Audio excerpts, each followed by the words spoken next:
we're streaming, but there's no timeline. There's no time frame. We're gonna go for as many hours as we want. I also want to just throw out. Go ahead. Okay. And I've got to bounce here in about 15 minutes. I got to go pick my kid. I'll be gone for about 20, 30 minutes, and I'll be back. So that'll be your time to absolutely, go crazy, show the dick pics, whatever else you want to throw on there to try to get us shut down. Whatever you got to do. Whatever you got to do. I understand. I get it.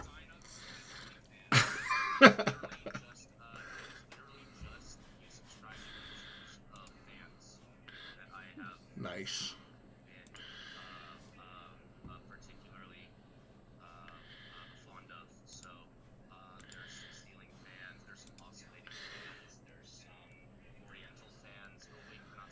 If anybody else was telling me this, I would absolutely doubt them. With you, I'm not sure if you're kidding or not. I think there might actually be an OnlyFans now with just you just posting pictures of fans.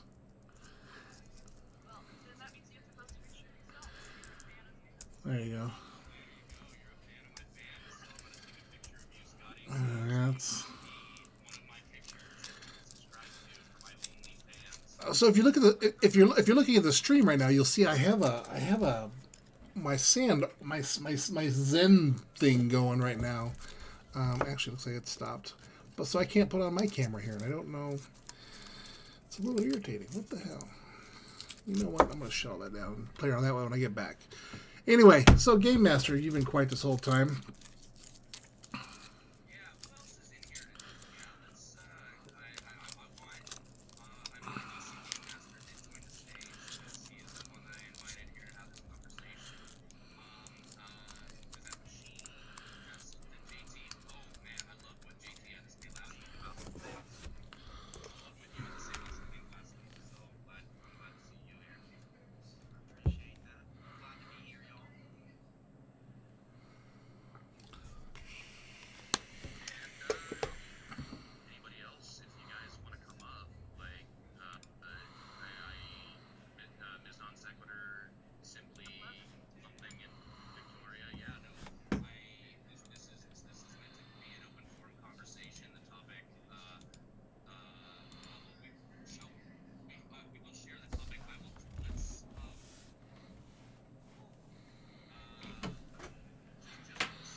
Well, not everybody, not everybody has yeah, not everyone has the ability to turn on the camera because we don't want some random jumping on there and giving us a dick pic. Yeah.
What the heck?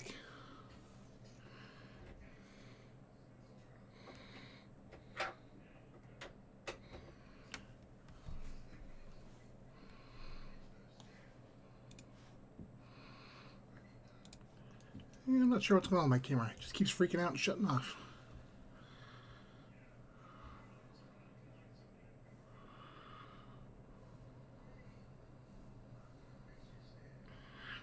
And I'm not seeing Sapper's camera's not coming on either. Not important.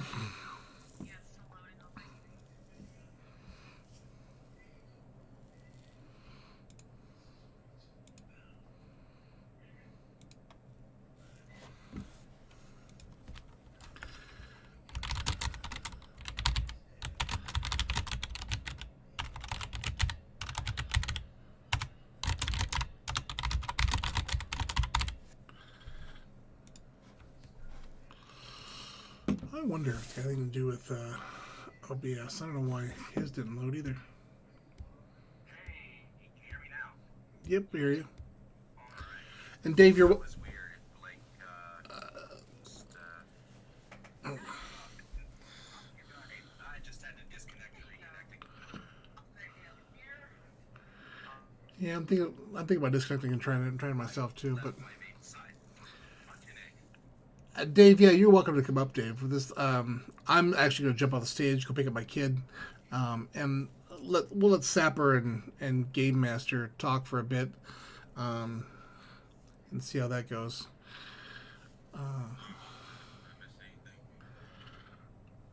Nope, not yet. We're still goofing off.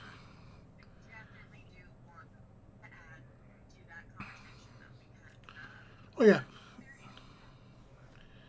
Yeah, yeah. I already have a tendency to agree with Stasis as Snubber presented it, so I'm just definitely interested to hear from somebody that says that they can disprove that.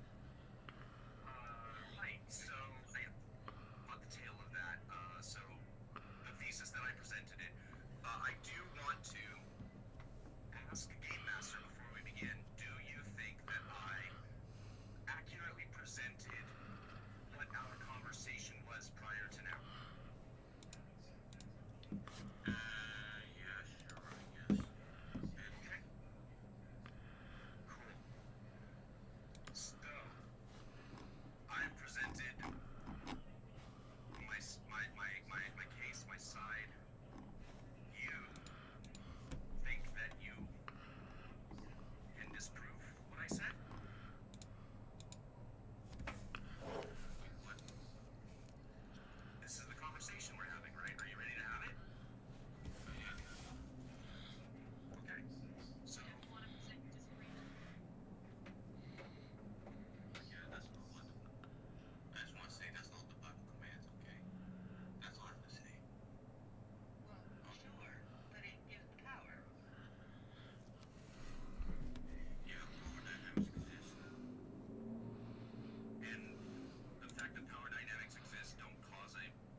as God is called the Father, right? He is the Father. And I have a daughter. And I tell my daughter, I'm going to make you pregnant.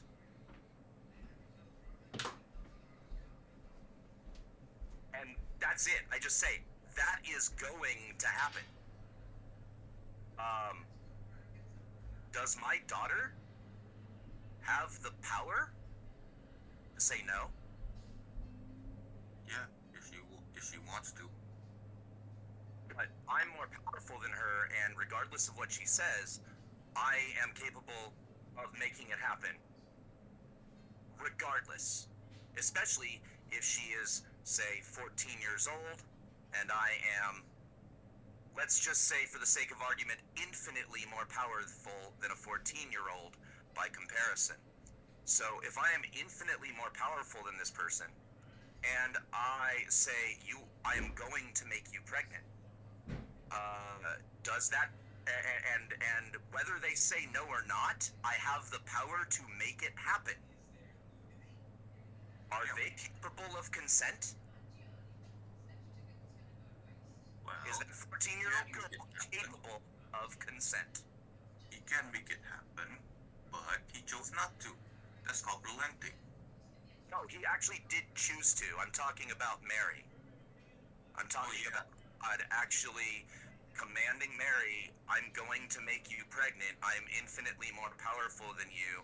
You are not capable of saying no. Even if you do say no, I can make it happen anyway. My question to you, is Mary, that person, that 14-year-old girl, is she capable of consent? Oh, yes, it's Mary. Well, you think Mary's 14? I don't think she is. For one, based on the book, she was betrothed, and those who are betrothed, they're usually in their late teens and early 20s. No.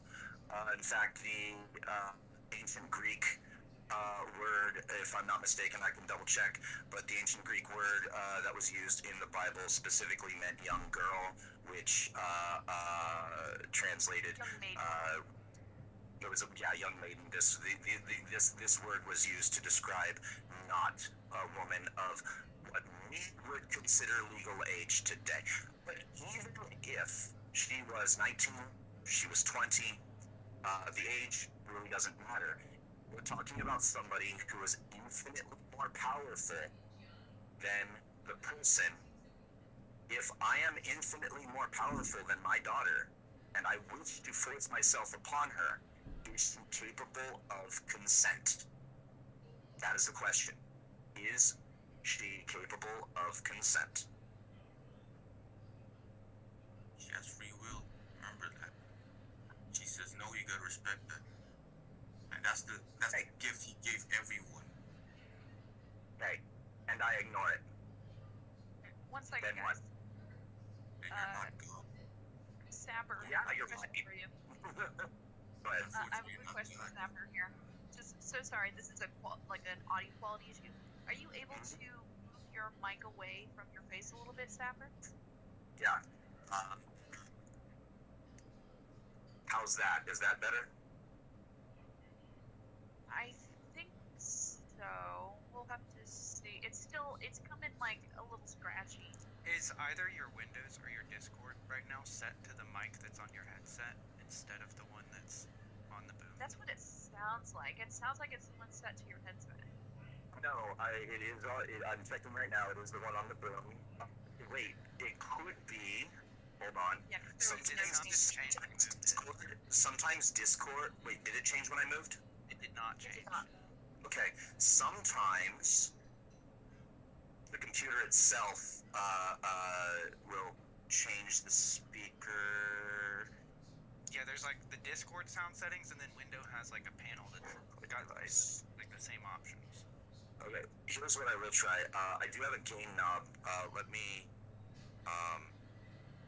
If I am rotating this knob right here, are there changes while I'm rotating it?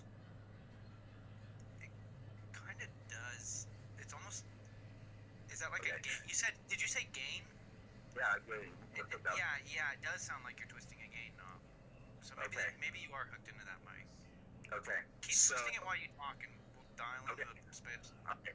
I'm turning it all the way to the right now.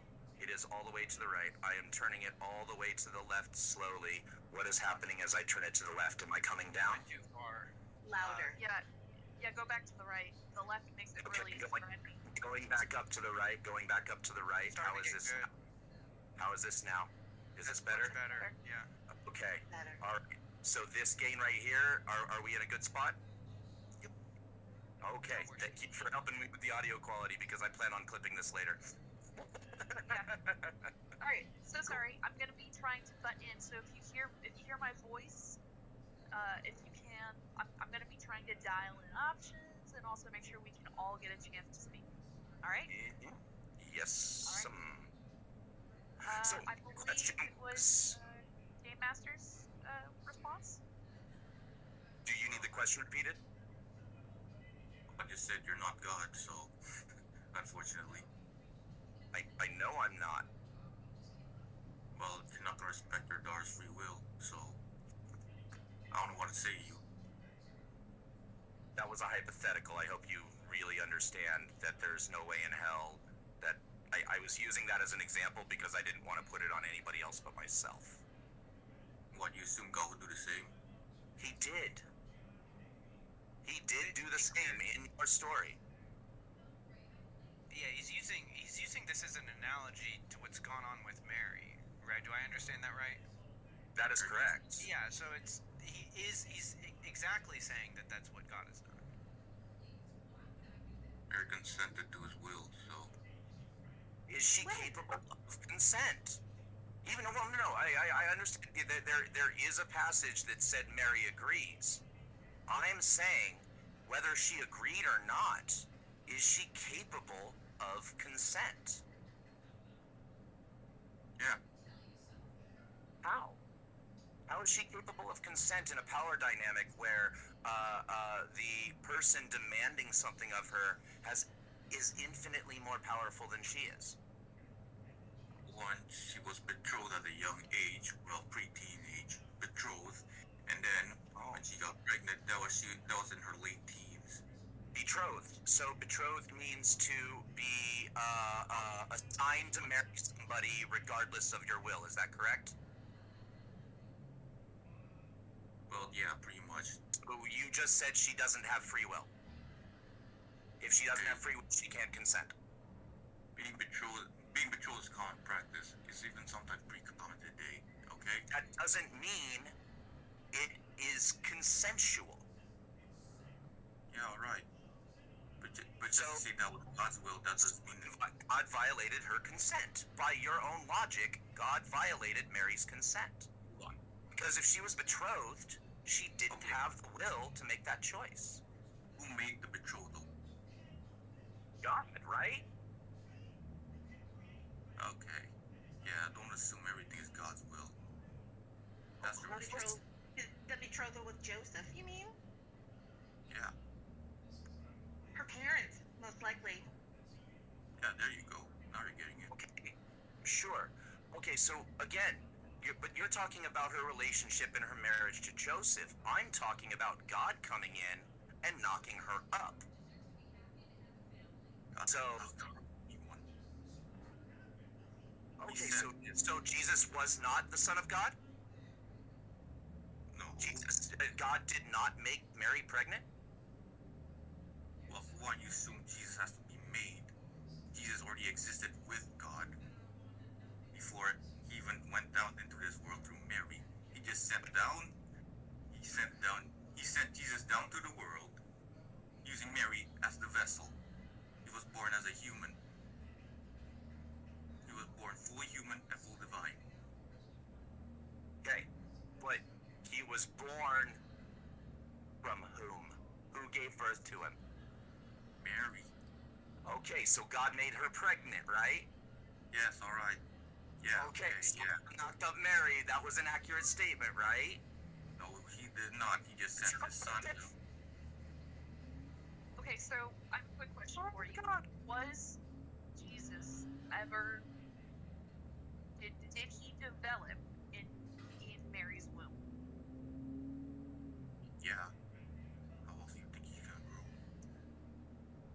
He ascended to heaven bodily, so I don't know why he can't just descend from heaven, Terminator style, bodily. We're talking about a god that can do anything, right? What's the need for a Oh, human one? yeah. I have Well, a I mean, question. I have a let's question not for get you, into Walter, that. real quick. Go ahead. Let's go ahead and give Miss Non Sequitur a chance. Game Master. If today somebody knocked somebody out and through artificial insemination impregnated them, would that be okay?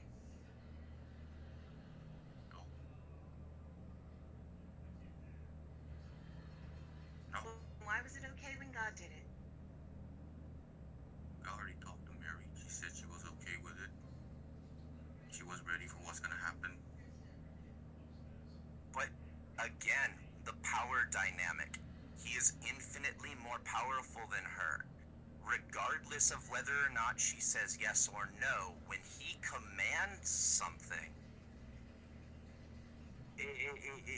this is God, right? At least if she believes that this is a deity, then she doesn't have a choice. She is incapable of consent.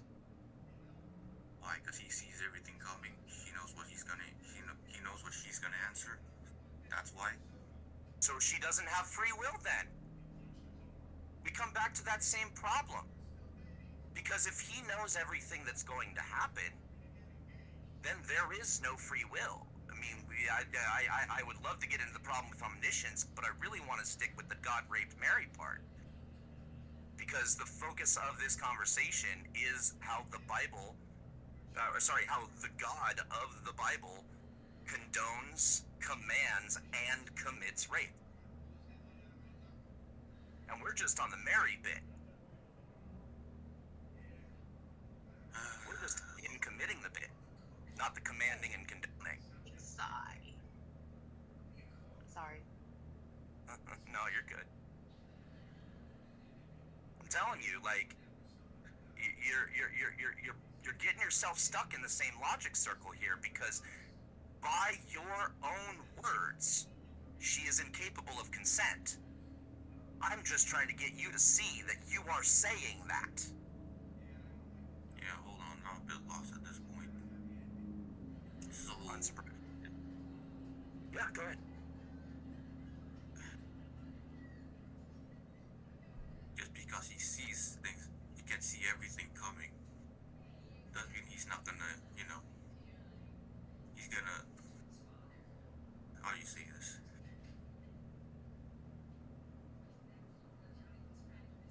He knows what we're gonna answer, so doesn't mean he's gonna, crap. He knows what we're gonna answer, yes or no, but. And Then using if- that knowledge, he can manipulate us to do whatever he wants, right? But he also knows we have free will and he respects that. I mean, Yeah. do you not understand the incoherence there between knowing what we're gonna say and us having free will? Is that why that was so tough to get out?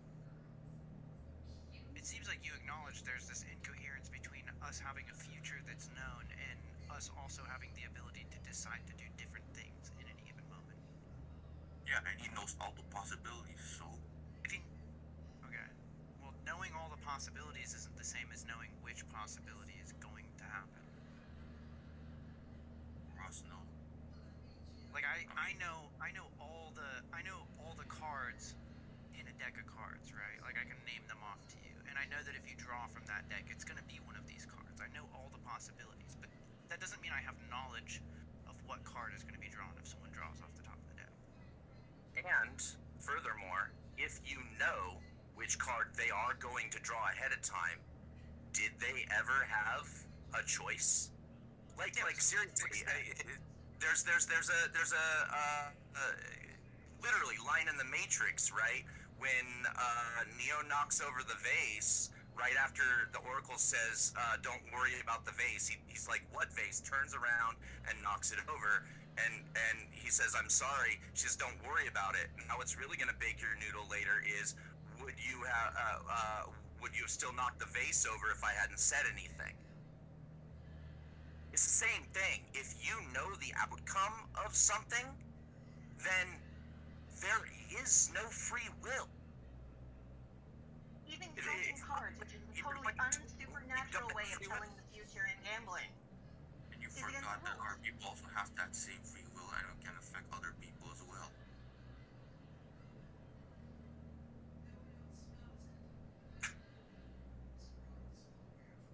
We all have free will. We can do stuff. How? We can manage How do you other have people. free will? How do you have free will? I'm not even gonna go into the omniscient thing. If I literally hold you down, overpower you, I am physically, mentally stronger, more resourceful. I can do anything I want to you, and you know it. And then I just say, I need you to do this thing. Do you have a choice? If you know it, force it anyway. Well, I'd say my free will's become more limited, but doesn't mean I don't have any choices. Your free will has become limited, and if your free will is limited, Doesn't mean I don't have any choices. in the case of consent, if your free will is limited, you cannot give consent.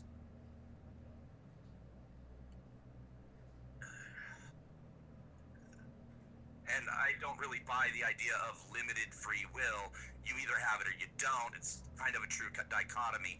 But let's just say you can limit free will. I don't think you can, but let's say you could.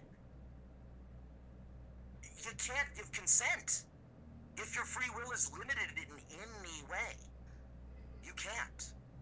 You're incapable. Well, don't assume that just because you can't do one thing, you can't do the opposite doesn't mean you don't have free will. Game Master, if I told you I will shoot you in the head if you don't give me what's in your wallet, do you have a choice? I can still try and fight, but hey, I can give you as little money as you want. I can give you my entire wallet. I can just give you my credit card. Can I try another angle? I love this topic. Please, by all means. I would love to see if somebody else can break through to the other side. So, Game Master, if you're in a situation where it's possible for you to choose A or B, wouldn't you say that like there must be an element of chance involved? Like if you're 50% able to choose A, 50% able to choose B. Oh yeah, that's basically it. Right. So in a situation where you're fully choosing, like based off of your will, forget free will, just what you want to do, then it's going to have a 100% probability of happening, right? Because it's fully up to you. Yeah, okay. Right. So we have this situation where either your choice is fully determined, or it's not determined, which means it's partly random and therefore not up to you as well. It's a dichotomy that free will is logically impossible. Where are you getting from this? Where am I supposed to be getting from this? I'm not understanding. Well, this is one of the harder ones. I have easier arguments as well, but I wanted to do this one because it's fun. Machine Elf, do you watch T-Jump at all? Yeah, I watch T-Jump a little bit. I'm not like a huge fan of T-Jump. He renders this pretty frequently about free will. Oh, he does? That's cool. Well, another quick one. Do you agree that your decisions are based off of the past and the present? What? Alright. Like when you make a choice, I didn't quite hear you. Like when you make a choice, do you agree that your choice is based off of your past experiences and your present circumstances? Well, not always. You can make choices based on your, instincts right now. Right, Would that that's not part be of your the present present. circumstances? Yeah. I mean, there's actually another objection you can make, and I'll just address it. You could say, oh, well, can't you make decisions based off your future plans? Well, your future plans are actually based off your past experiences. You're projecting past experiences into the future. Okay, so, but doesn't mean, like, have free will just because things are based, because you personally base those things on your experiences. It does, and the reason why is because you can't change the past and your present circumstances. They're already set in stone. Even the present is the past because you're taking in light like a fraction of a tiny millisecond after it's already happened. So you live in the past and you can't change the past. Therefore, you can't change what you choose. Yeah, okay, cool. So I don't know why we got on this. Let's go back to the other topic probably. I would like to go back to the main topic, but we pigeon walked a little bit away with the free will stuff because it was just trying to be used to drive home the concept of consent, which is entirely lost on Game Master. It doesn't seem like Game Master understands consent. Before we shift back into this, because we were talking about free will, I just happened to find a video of Machine Elf calling Truth Wanted about free will, and so I kind of feel like I have to share that link in here. At least that's what the title is. The title is Machine. Oh, sorry, no. Machine Elf. You're the one who created the fucking playlist, I think. Oh, did I create the playlist? Okay. I think that's what it is. Machine Elf. Maybe, I don't know. It says Machine Elf. Mike, is that you? Are you Michael? Yes. Okay, so maybe it is. Okay, the title is on here is Machine Elf. Michael, in parentheses, Michael calls in about free will. Truth Wanted with Chris Mallard and Kelly. So Chris Mallard and Kelly were on, and you called in. Yeah, it was a good conversation, I think. Yeah, I just because it was relevant, I felt like I should share it because you were talking about the topic. And the reason why I accidentally found that was because I was trying to get the stream for tonight, and I can't find it. Is there a link? Did somebody post the link for the stream tonight? I will pull it up for you. 1 second. Thank you. I know which channel it's on. So, while Vic is grabbing that for me, thank you very much, appreciate you. While Vic is grabbing that for me, let's get back to the original topic. Game Master, I don't think you understand what consent is, particularly when it comes to sexuality. So I want to ask you directly, as we get back onto the topic, can you please tell me what consent means to you? Don't do this, and the guy says yes or no, you gotta respect it. Is that what? At least that's what I get. I would say that's a very basic understanding of yes or no. Okay. I feel like it's a little problematic where you started off by saying the guy wants this and the girl says yes or no. Is it possible for a girl to, actually, sorry, I don't want to use girl, woman, man, woman, male, female, or well, not male, female, man, woman, adult, man or woman. Is it possible? Man and woman, adult, yes. I'm sorry, I'm just trying to set the tone here. And also, I know, I'm teasing. Roger. So, you phrased it. Man wants to do this, then the woman says yes or no. I want to ask why. Why did you say man or woman about man wants to do this, woman says yes or no? Why was that in your definition of consent? I want to ask that question. Oh, not just man and woman. It could be a man and a man, a woman and a woman. Works for everyone. Could Okay. the woman potentially So, okay, sorry, go ahead. So sorry. Just wanted to flip it and say, could the woman ask for something that they want to do, and the man says yes or no? Does that also fit your description? Okay, so it is capable for a woman to say to a man, I want to do these things, and then the man can say yes or no. Yeah. Okay, just I wanted to clarify that. The way you phrased it, the way you gendered consent was concerning, but I'm glad we got there. Okay, so if consent is defined as simply giving a yes or no, do you think that's all it is? Or do you think there could be more nuance to consent?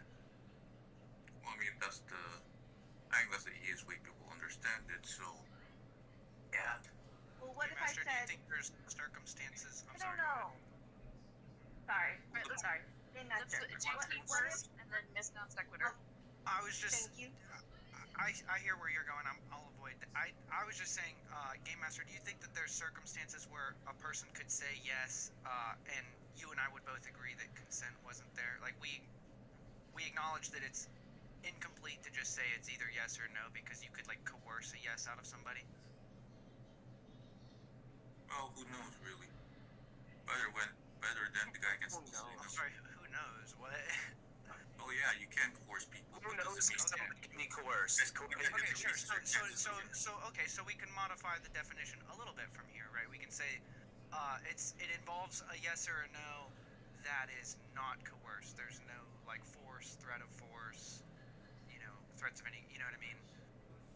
We're working from what you gave us towards a more nuanced definition that I think All right, we yeah, probably fair could enough. all agree. Yeah, That's sure. definitely what up his head, Miss Non yes. Sequitur. Oh no, we Right. covered it actually. We all had the same thoughts there. I think Dave has something that he'd like to jump in with. Please. You'll have to unmute Alright, yourself. sorry. Yeah. No, sorry, I was clicking around the wrong buttons. Can you guys hear me okay now? Mm-hmm. Okay. One thing I wanted to jump in with, and I don't want to interrupt the conversation, but for clarity purposes and that, Game Master, obviously this is directed towards you, but anybody else who has their thoughts afterwards, please jump in.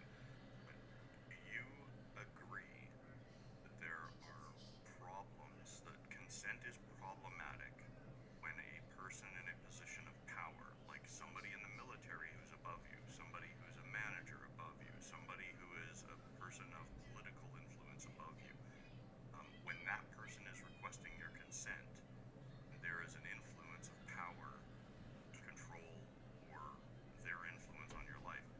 You understand my meaning of problematic with consent on that and why that's an issue.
I said condoned, commanded, and committed. Yeah, I know. Kinda Thanks. started with the committed. Well, it's like before you could argue, you know, well, he's, you know, of the law or whatever, right? Because he's God of the universe. But here he is telling us to do these things. Well, I don't think he's above the law because, you know, obviously, I don't believe he exists, and if I did, I would say he exists, and then he's a fucking asshole, right? Well, sure. I mean, I guess I'm just repeating what I hear from people. He can do what he wants, you know. He owns the universe type of it's just way. it's fucking gross. But this is an instance of where we're being told. And have you had the chance to see this Game Master? What you mean, which one? The first video. Have you looked it up yet? Oh yeah. All right, so We're not making these things up. respond to JT. It's how, what's it called? How they're supposed to go to war, their doctrines. When you march up to attack a city, it may give people an offer of peace. So, yeah, give them a chance for it. Don't break it down the middle. Read the whole fucking thing. Don't Yeah. stop in the middle and break down the middle. Here, All of the context is necessary. start from the first. When you go to war against your enemies and see horses and chariots and an army greater than yours, do not be afraid of them, because the Lord your God brought you out of Egypt to be with you. When you're about to go into battle, a priest shall come forward and address the army. He shall say, "Hear Israel, today you are going to battle against your enemies. Do not be faint-hearted or afraid. Do not panic or be terrified by them, for the Lord your God is the one who goes with you to fight for you against your enemies to give you victory." The officer shall say to the army, "Has anyone built a new house or not yet begun to live in it? Let him go home, or he may die in battle, and someone else may begin to live in it. Has someone planted a vineyard and not begun to enjoy it? Let him go home, or he may die in battle, and someone else enjoy it. Has anyone become pledged to a woman and not married her? Let him go home, or he may die in battle, and someone else marry her." Then the officer shall add, "Is there anyone afraid or faint-hearted? Let him go home, so that his fellow soldiers will not become disheartened too." When the officers have finished speaking to the army, they shall appoint commanders over it. When you march up to attack a city, make its people offer of peace. If they accept and open the gates, all the people in it shall be subject to forced labor and shall work for you. If they refuse to make peace and they engage you in battle, lay siege to that city. When the Lord your God delivers it into your hand, put to the sword all the men in it. As for the women, the children, the livestock, and everything else in the city, you may take these as and plunder for yourselves. And you may use the plunder the Lord your God gives you from your enemies. This is how you are to treat all the cities there are at a distance from you, and do not belong to nations nearby. However, the cities of the nation your Lord your God is giving you as an inheritance, do not leave anything alive, anything that breathes. Completely destroy them. The Hittites, Amorites, Canaanites, Perizzites, Hivites, and Jebusites, as Lord your God has That's commanded funny, you. Game Master. What happens of these women who become plunder? What becomes of them? They get assimilated.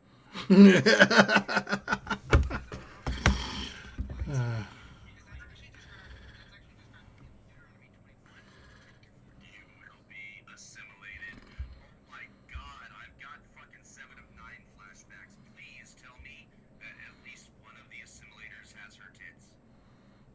Well, it involves her head getting shaved and she becomes a wife without her head. How cute is so bored. Oh, wait, no. I am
Proverbs 31:17 through 18 must be understood within the cultural and historical context of the ancient Near East. You argue that these passages describe wartime practices or ancient customs rather than condoning or commanding rape. You have implied that the concept was not clearly understood or distinguished from other forms of sexual violence at the time. You have emphasized cherry-picked Bible teachings on the importance of consent, respect for women, and condemnation of sexual immorality, while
It's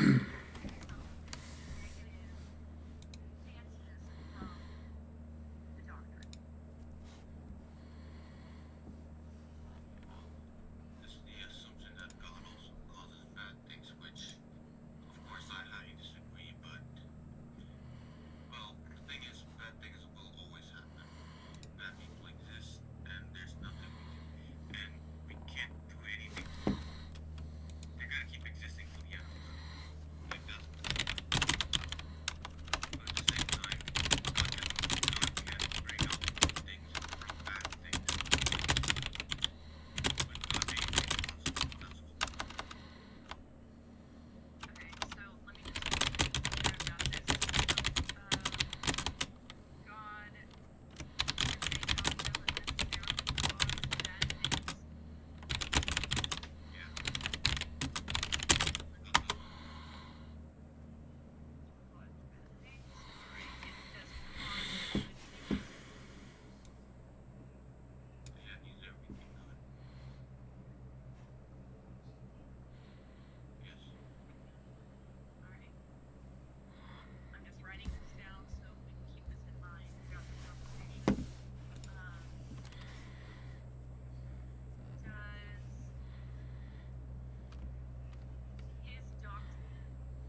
Yeah, I guess so.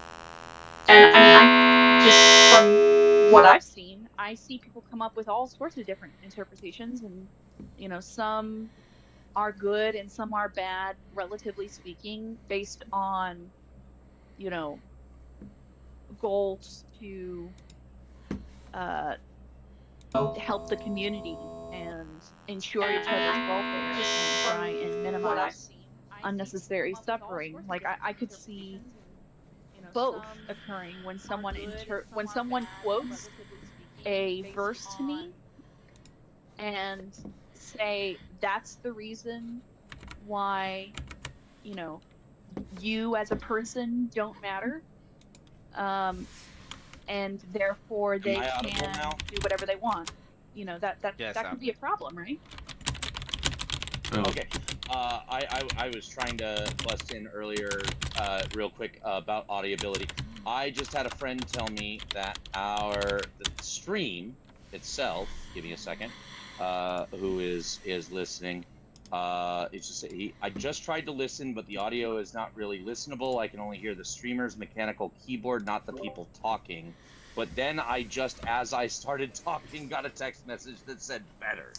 Yeah, no, I was working on the background and I just saw what was wrong. Okay, And I was just trying to, like, somebody told me there were audio issues. and I literally I heard the screeching noise. So anybody who's listening to it right now, who's sitting there intently, like with the volume turned up, I just made their ears bleed, and I apologize. Okay, so yeah. Apologize for interrupting, Vic. It was a technical issue I wanted to address. Continue. Yeah, no problem. I did at one point. I think there was another stream I saw where I could only hear Scotty's typing, which I don't know if that's I like do know. I know last week.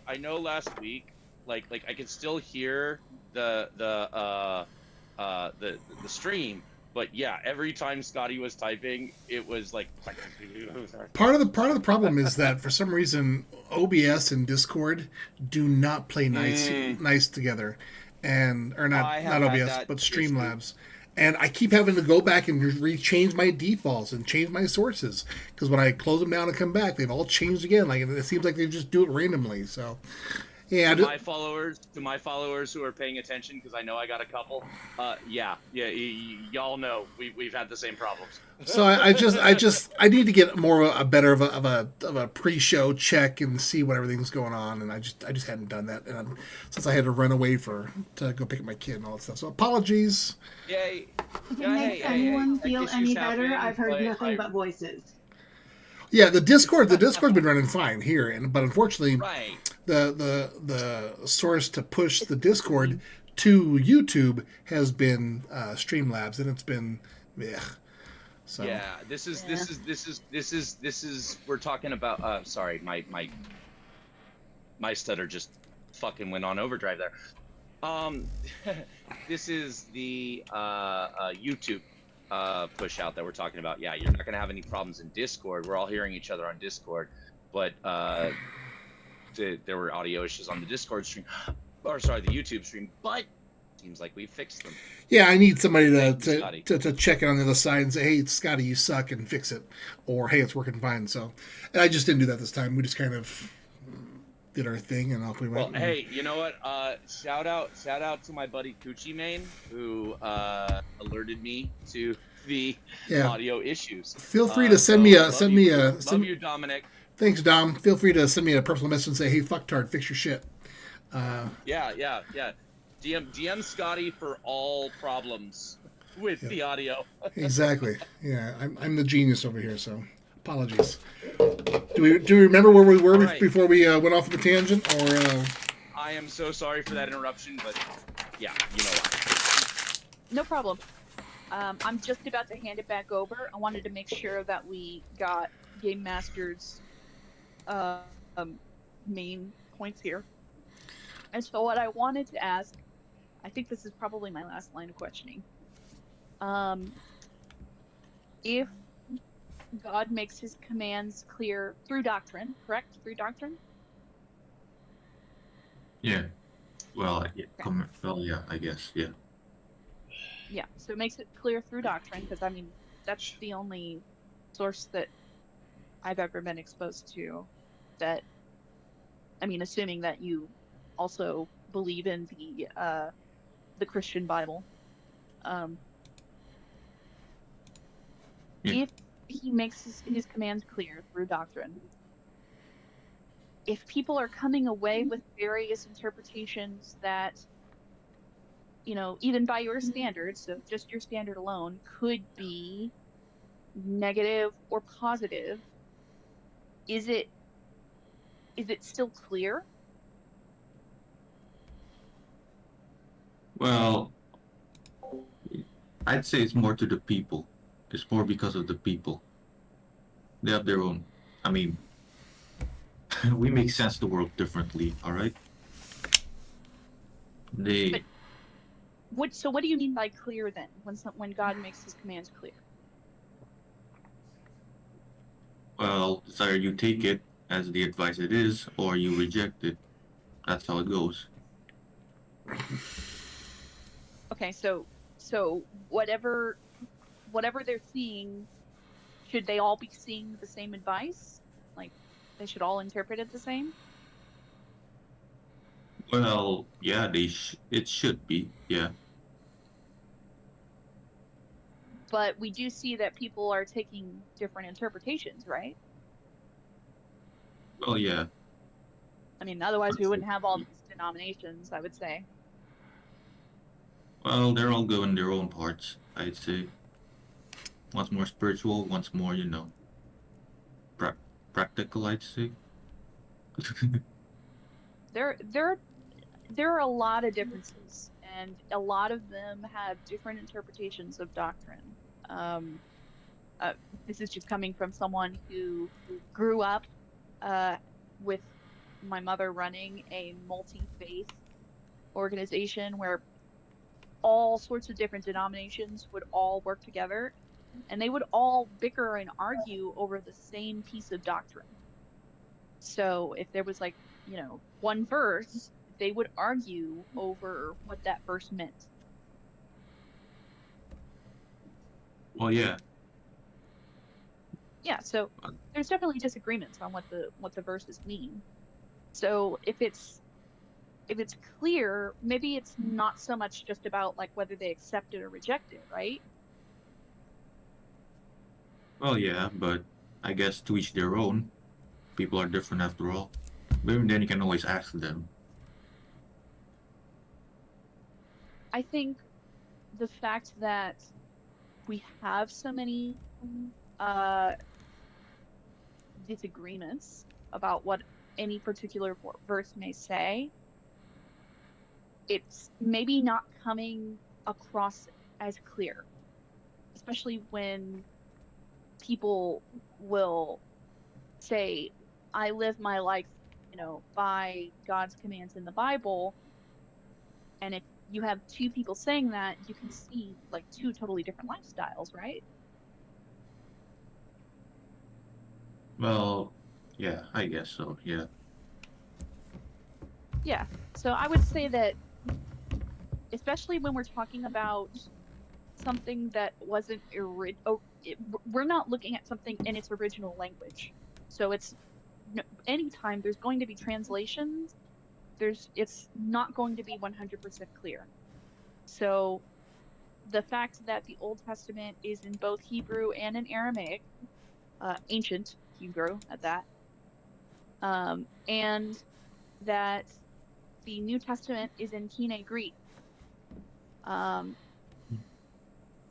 we are combining two different, you know, totally different theological sources, and in addition to very different translations. I mean, look at all of the different translations we have, and some of them will change the meaning of a verse, right?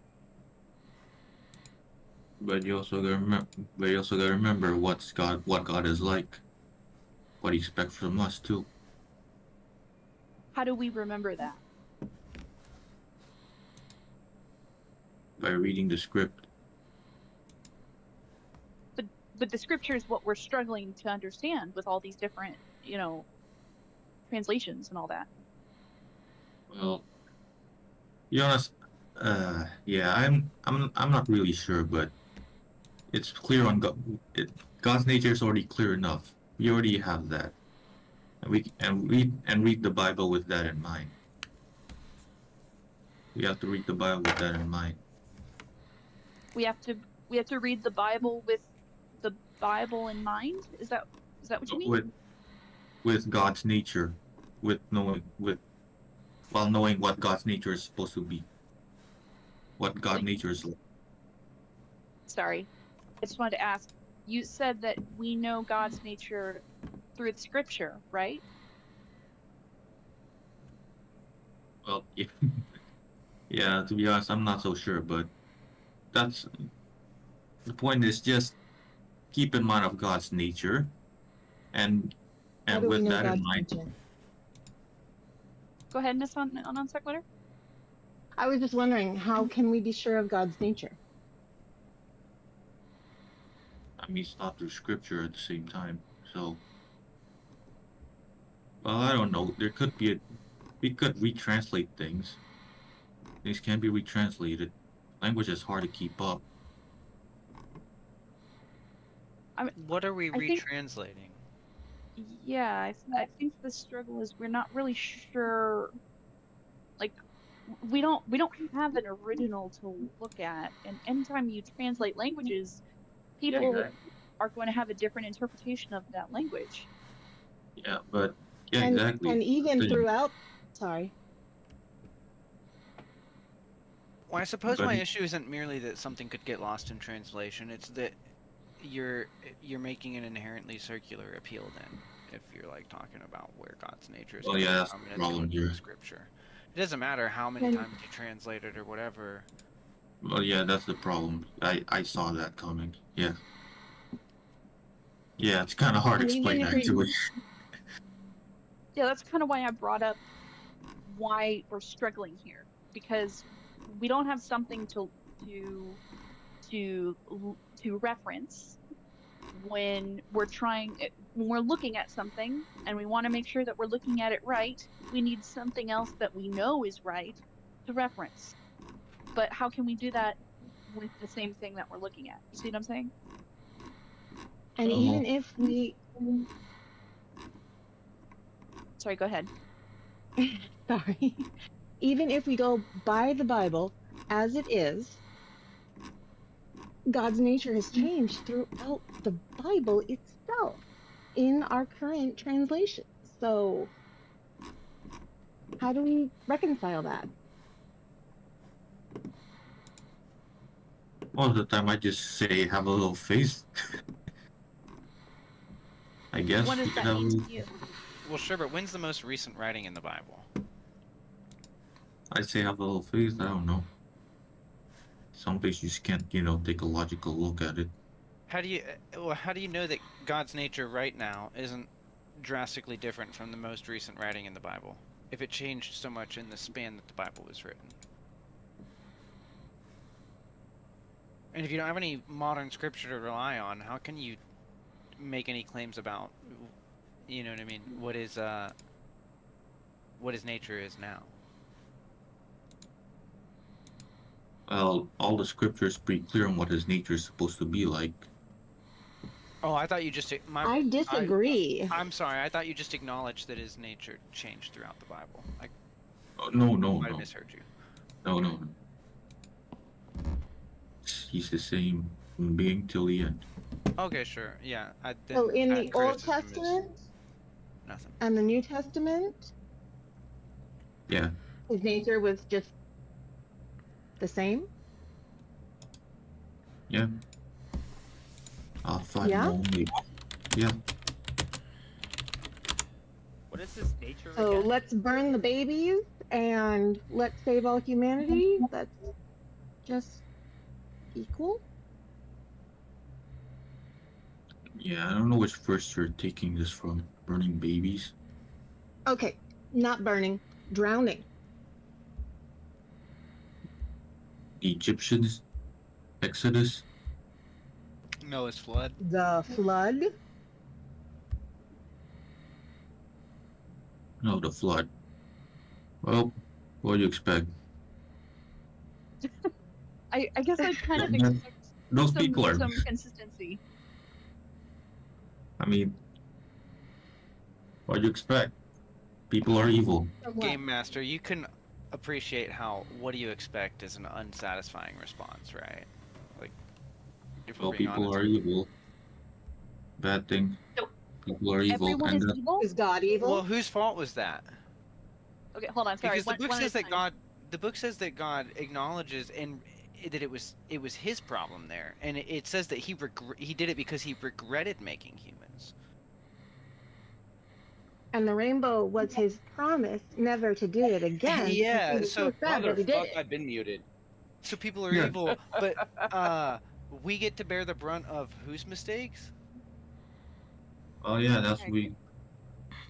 Look, we all got all the we got our Okay, we all have our own let me ask you a tendencies at the question. same time. Yeah. So Okay, sorry. Just Let remember, me ask you a Game question. Master is only one person. So Sure. he's doing I a great job apologize. answering our questions. You are doing great, Just actually. yeah. Game just Master, remind- you're awesome. He's trying. You are doing He's great. trying. You really are. I appreciate you. I promise. So thank I you have so a much question. for tolerating us. Hello? Am I Yeah. heard? Go ahead, Am I Setmer. audible? Oh, okay. Well, no. I was actually having mic issues, so I wasn't sure. Okay. So, Game Master, do you believe God is triomni? He is all-knowing, all-powerful, and all-loving. Yes. Okay. Is there somebody in your life that you love?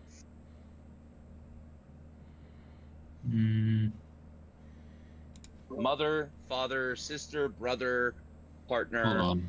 Let's call- niece, nephew, child. I honestly, you're 19. I really hope Wait, the wait, last wait. one. Give me a moment. My mom's calling me. Just as you said Okay. that. You know, timing is sometimes impeccable, even serendipitous. Yeah, That's no, kind of sweet, actually. Go talk to your Yeah, mommy. no, We'll hear from please. you when I you mean, get back. that sounded We'll chat amongst that ourselves. sounded bad, but Yes, I can hold this thought. No, I love my mom. I talk to her every day. I get it. I do too. Mine too. Yes. Yeah, love I my talk to your mom every day and, too. I'm a mammy's boy. Had to. No, not Seriously. to usurp the conversation or garner sympathy, but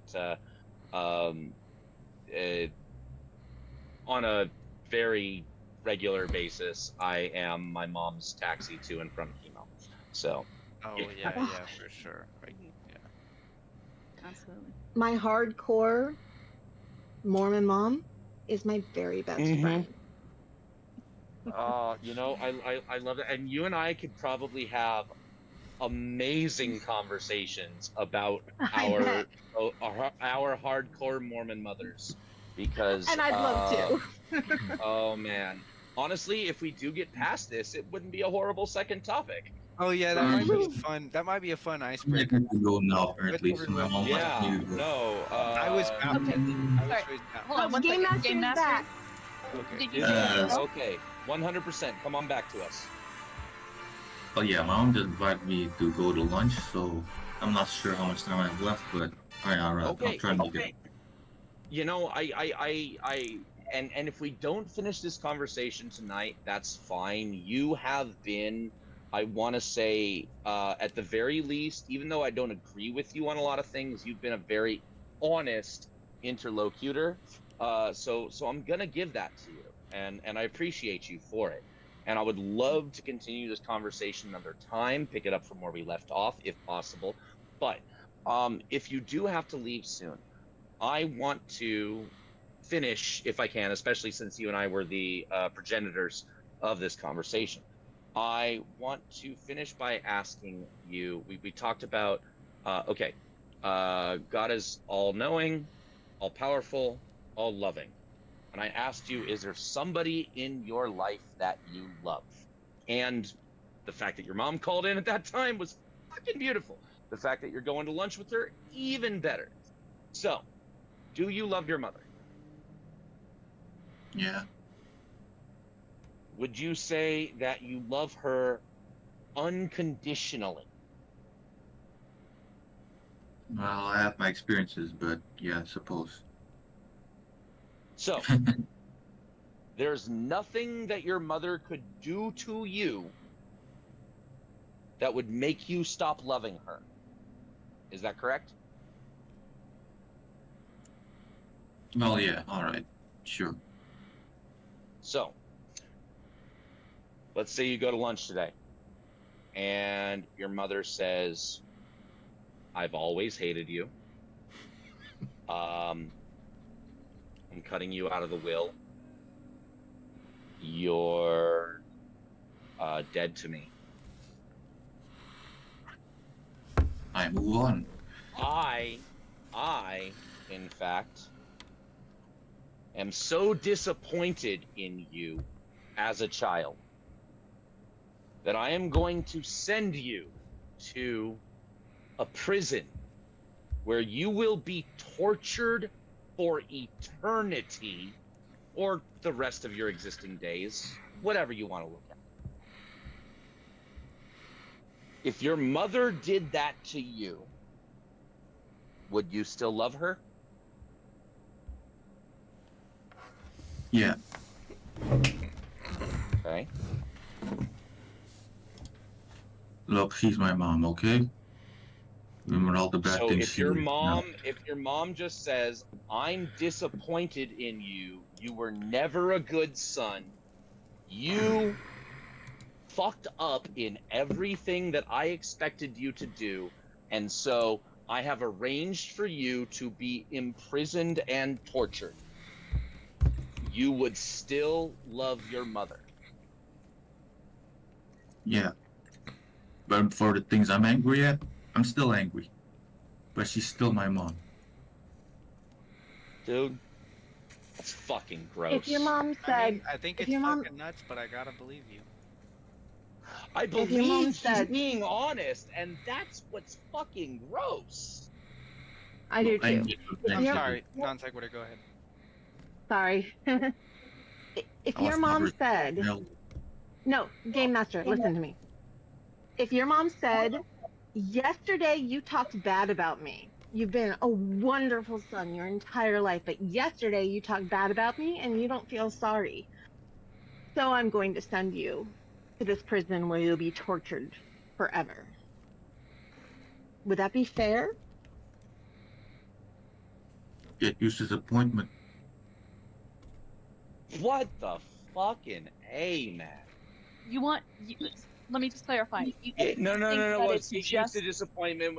Get used to disappointment was a line that he dropped to dismiss an earlier conversation between him and Scotty yesterday. It was so fucking wow, dude. Like you, okay. I said you've been an honest interlocutor right here. Fuck, dude, that just destroyed that compliment right there. You cannot answer this question It's honestly. not fair. It's not fair.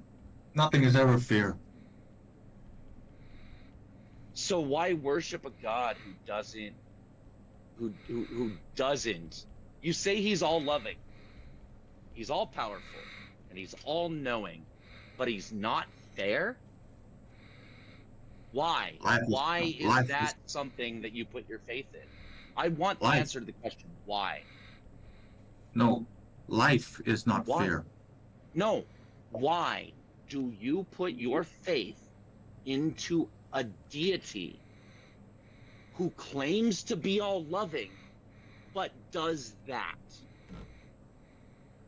Because he wants me to be stronger. Wait, how does that Game make you Master, stronger?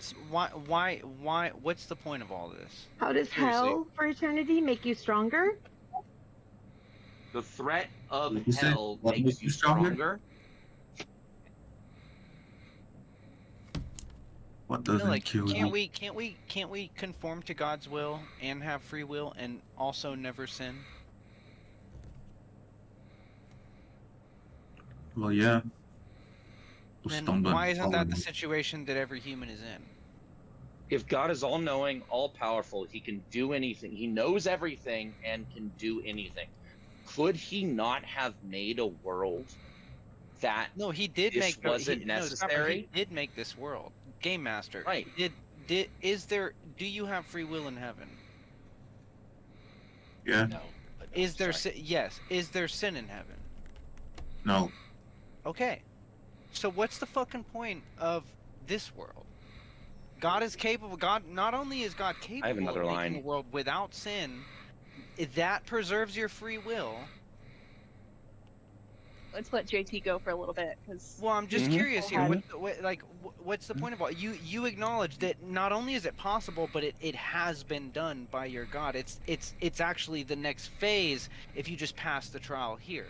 So, what exactly is the point of the trial?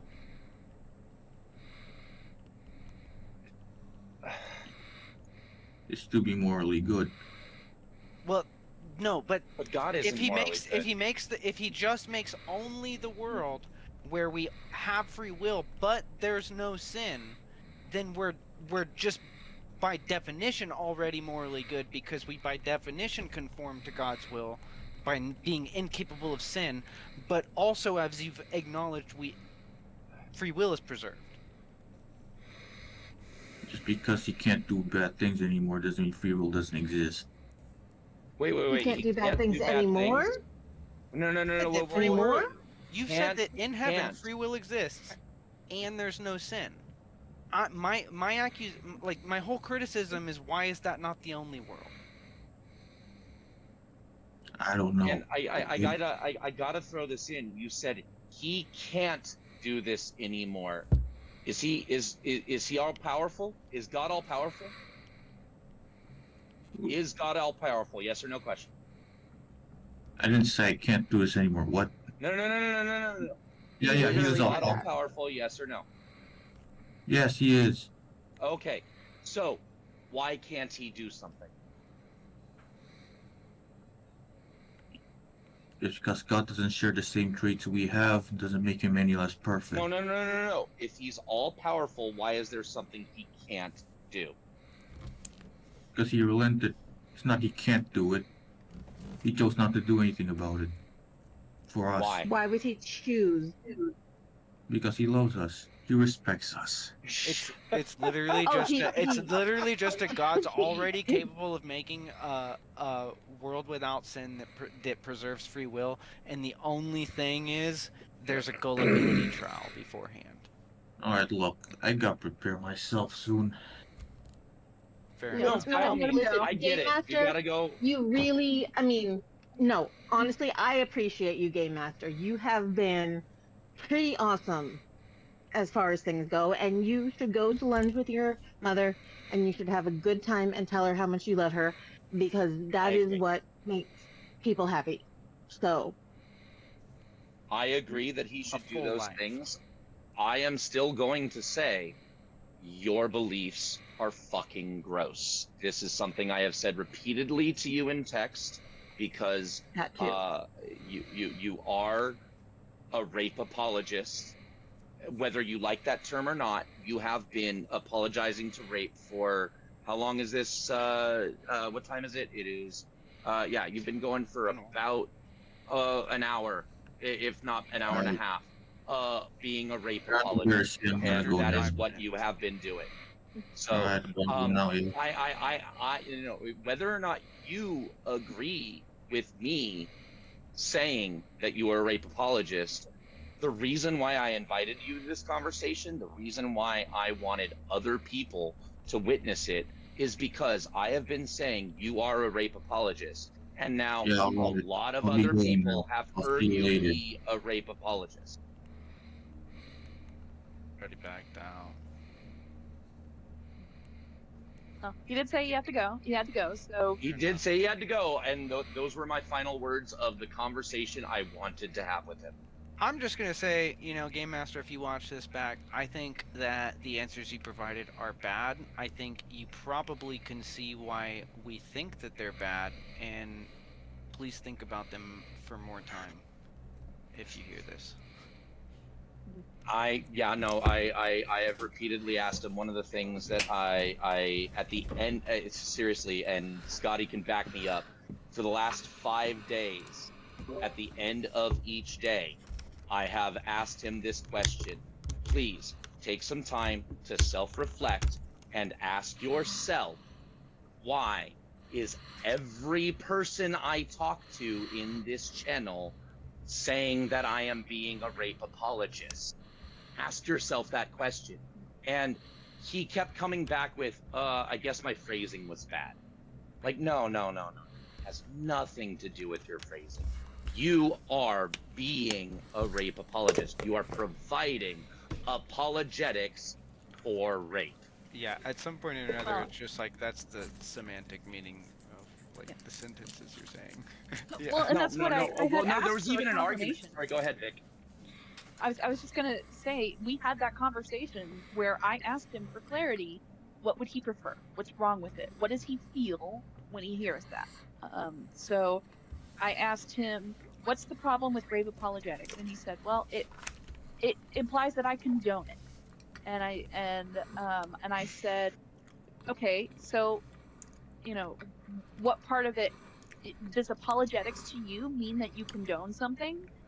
And he was like, "Well, I don't know, maybe, not necessarily."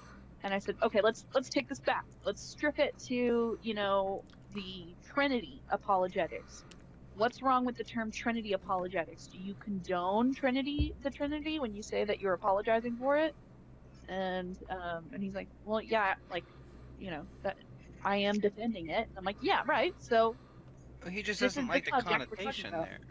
It sounds like it's clear that he's condoning it conditionally, under the He just circumstance doesn't that like either it his being God called does out. it, or his God's people are commanded to do it. He's just uncomfortable with it being called out. Yeah, like that's Vic. That's what's happening. He is condoning it. It's just And there's that's what I wanted there's to like expose. right That's why I specific invited him. conditions that need to be met in order for it to be chill. It's unfortunate. I do feel bad that it was just, one against a bunch of skeptics. That's why I wanted to make sure that, it was, there were some I think times you where did a everyone great started job with asking that. questions, but thank you. I do appreciate that. And I thank you guys for working with me on that. I wanted to make sure that no one feels like they're being dogpiled. Well, And I really wanted to make sure it wasn't a one-on-one, because I know, like, if it was a one-on-one moderated debate, I would have fucking destroyed it. Like, that's not what I was out. I wanted him to get the opportunity to hear different perspectives on his really shitty fucking ideas. That was the whole fucking point of this tonight. I think you're expecting way too much introspection. I don't think he's even capable of that much. Like, Okay, I think sure, Kelly's maybe not him, but we got listeners. Kelly's right. I mean, it did feel like low hanging fruit. He just doesn't have the ability to look at his what he thinks and see it from anybody else's point of view other than his own. I don't think he has that ability at all. I will agree. Clear, I that don't think Pope- we're prepared for this sorry. at all. There was his opening statement was that the Bible doesn't like condone or command these things, and we just went down a whole list of places where not only did God do it, but God told people to do it. God said it was okay if people did it. If he was unprepared, that's on him, because again, I've been talking with him about this topic for if not 7 days, at least 6. So let's just round up to a week. Well, sure, I'm not saying it was like unfair because he was unprepared. I'm just saying it's the type of person you're talking to. Sure. I was surprised he showed up at all, and the fact that he stuck around and sure he would. he stuck around and kept getting beat up on. I get giving him kudos for that, but I don't think he made. Yeah. I don't think he made himself look any better. I think. No, I don't think he did. Yeah. So. But I felt it was important that it was, because there were some things that were exchanged personally, and now that he is not part of the conversation, in the Discord. He also opened a thread a month ago. Well, actually, Uh, may I say something before Go you ahead, say? Okay, sorry. by all means. I only met him in this chat, and from this chat alone, I kind of got the feeling that maybe he was saying what he was taught, that he might have been thinking. That's where all the pauses came I from. Other things. I thought I that agree, at but he first leaned back on the too. divine command theory, and that was Yeah. just kind of like I think it's wishful. completely It's a different tough nut from his to initial crack at position. best. I think it's wishful Well, yeah, thinking it's on a your tough nut part. to crack, but it's like that's not the position he came in here with. So he had in his mind. That's what I'm saying is I don't. Either he didn't plan at all, or he reverted on an argument that he didn't have prepped. I just wanted But to say anyway, that like I before said, I was last night, I affected by very any other specifically- information. Sorry. Sure. One person at a But time, very if you can. specifically last night, I was like, okay, we've got to a point where, this back and forth that him and I were having wasn't getting anywhere. So I wanted to try and change the dynamic of it somehow. Vic graciously offered to be moderator, so that's where it went tonight. But what was really important to me, because I know I'm not gonna, I know honestly, here's the thing: he has rubbed so many people the wrong way in text because I mentioned the transphobic comments he made. There was he opened a thread 30 days ago. That's the topic of the thread was trans rights are extra privilege, something like that. Oh shit! I Oh, he realized said I some could pretty scroll down and nasty look at stuff it. about that. But honestly, what I Yeah. hear from him saying that sort of stuff, I'm Oh, special hearing privileges. I'm hearing red pill talking points a lot. Yeah. I think he's gone down a certain red pill funnel Yeah. where he's But the listening to thing, all these people talk about it this way, and I'm just hearing them regurgitate it. the thing that disturbed me the most, and as many people in the chat already, and some people listening might already know, I'm a combat veteran. I have a thread in the Discord, an AMA, asking anything, ask a veteran anything. I anticipated I would get this question eventually. Oh yeah. But when it came from him, it was I knew I was going to get the question.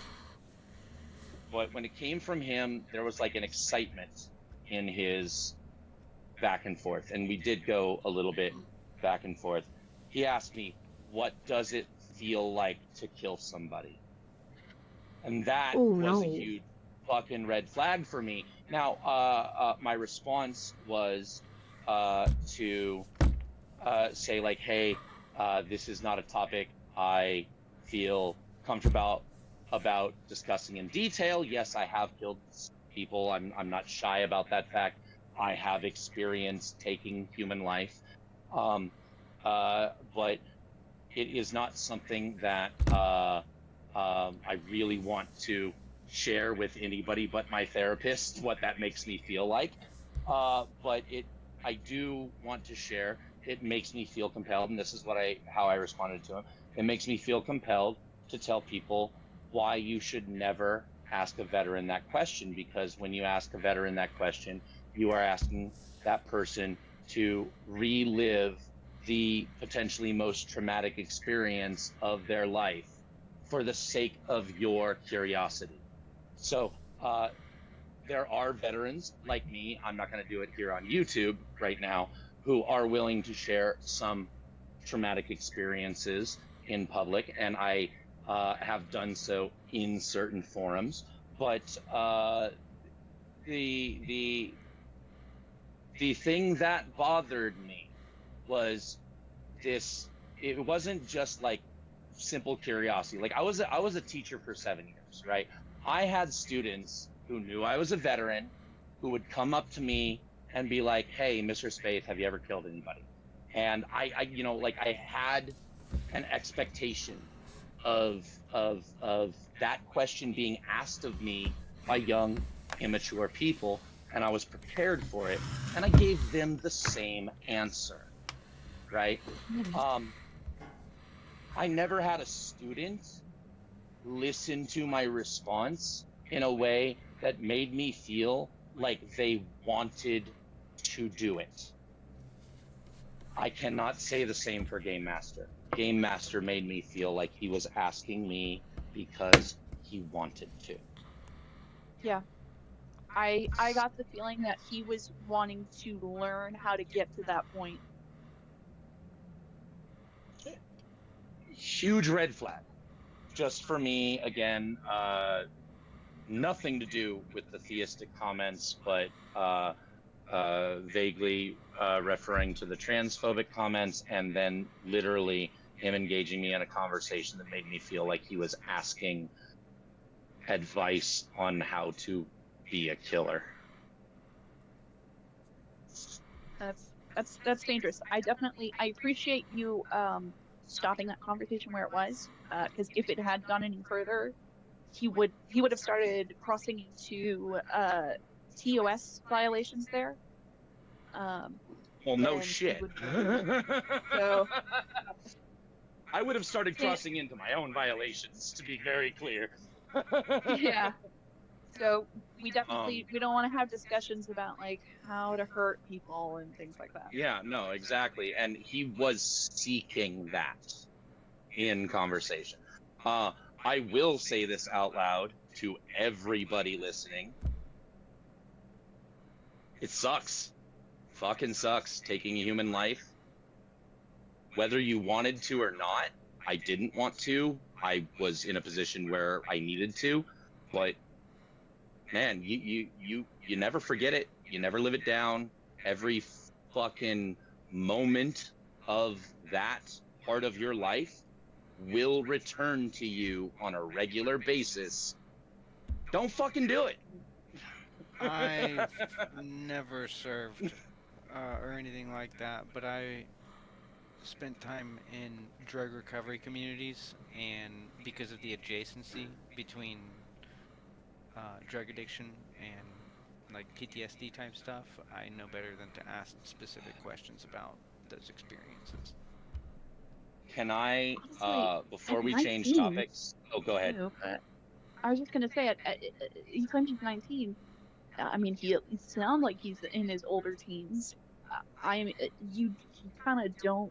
That's not something. Yeah, that's super that I alarming. will say, based on previous conversations that I had with him, if I remember correctly, he said he was 19. Yeah, he said he was 19.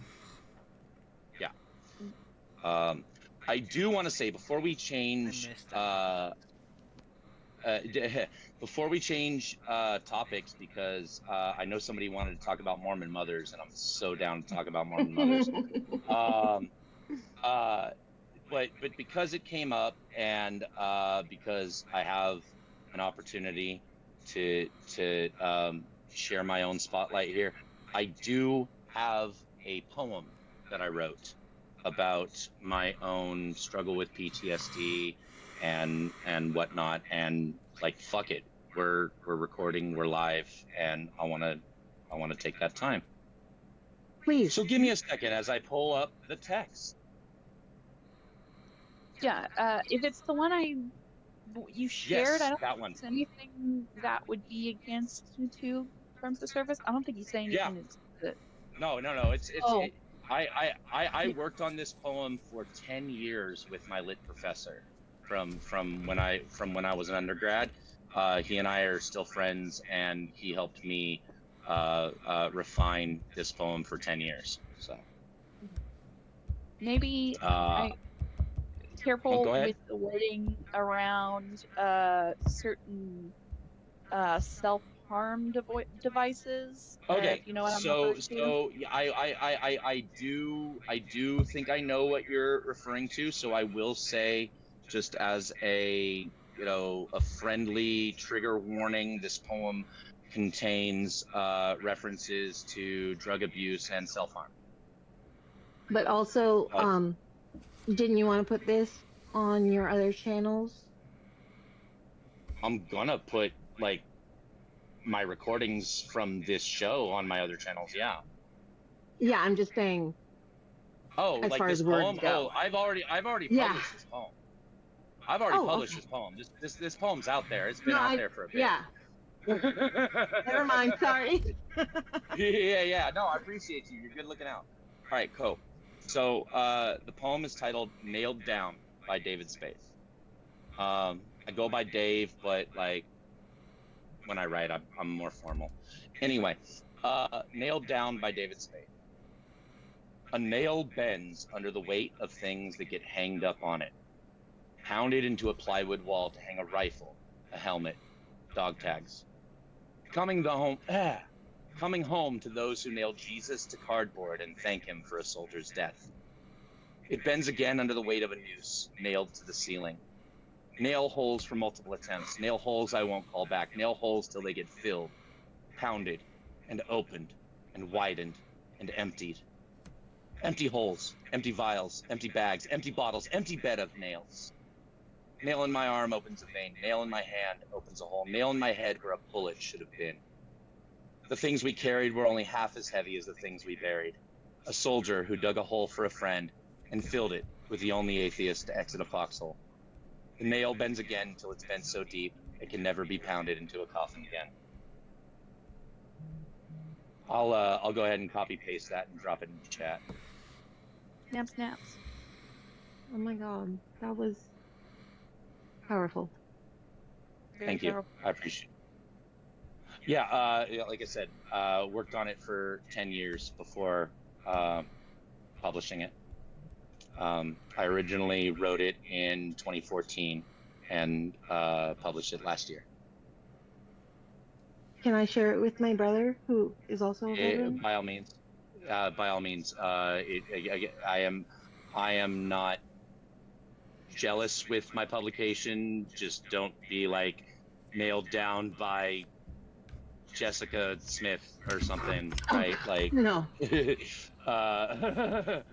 No. As long as Not my by name non is still under the title, as long as my name is still under the title, I feel that I am being respected. That is my response. I would never ever.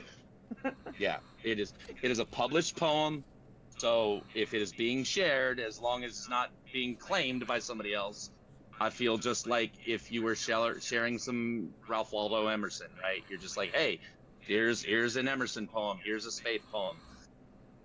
Right, so I'm gonna take it that way. Cool. Thanks, man. Anyway, by the way, let's open the Mormon mom thing. Okay, sorry, go ahead. just a quick aside, and then go right ahead. Do you prefer, like, just in conversations on here, would you prefer Dave, Sapper? Because we've got another Dave or Sapper. That's one of the reasons why, like I know, because Secular Dave, Simply Secular Dave, right? I'm good with Sapper. Sapper is something I've gone by as a nickname for ages, but Dave is what I go by when I'm talking to people who are not online. Cool. Yeah. So I'll respond to either, and it has been confusing sometimes when people say Dave, and I'm just like, what? Oh, no. Not me. On the topic of Mormon moms, I'm just curious: does anyone here come from a Latter-day Saints background?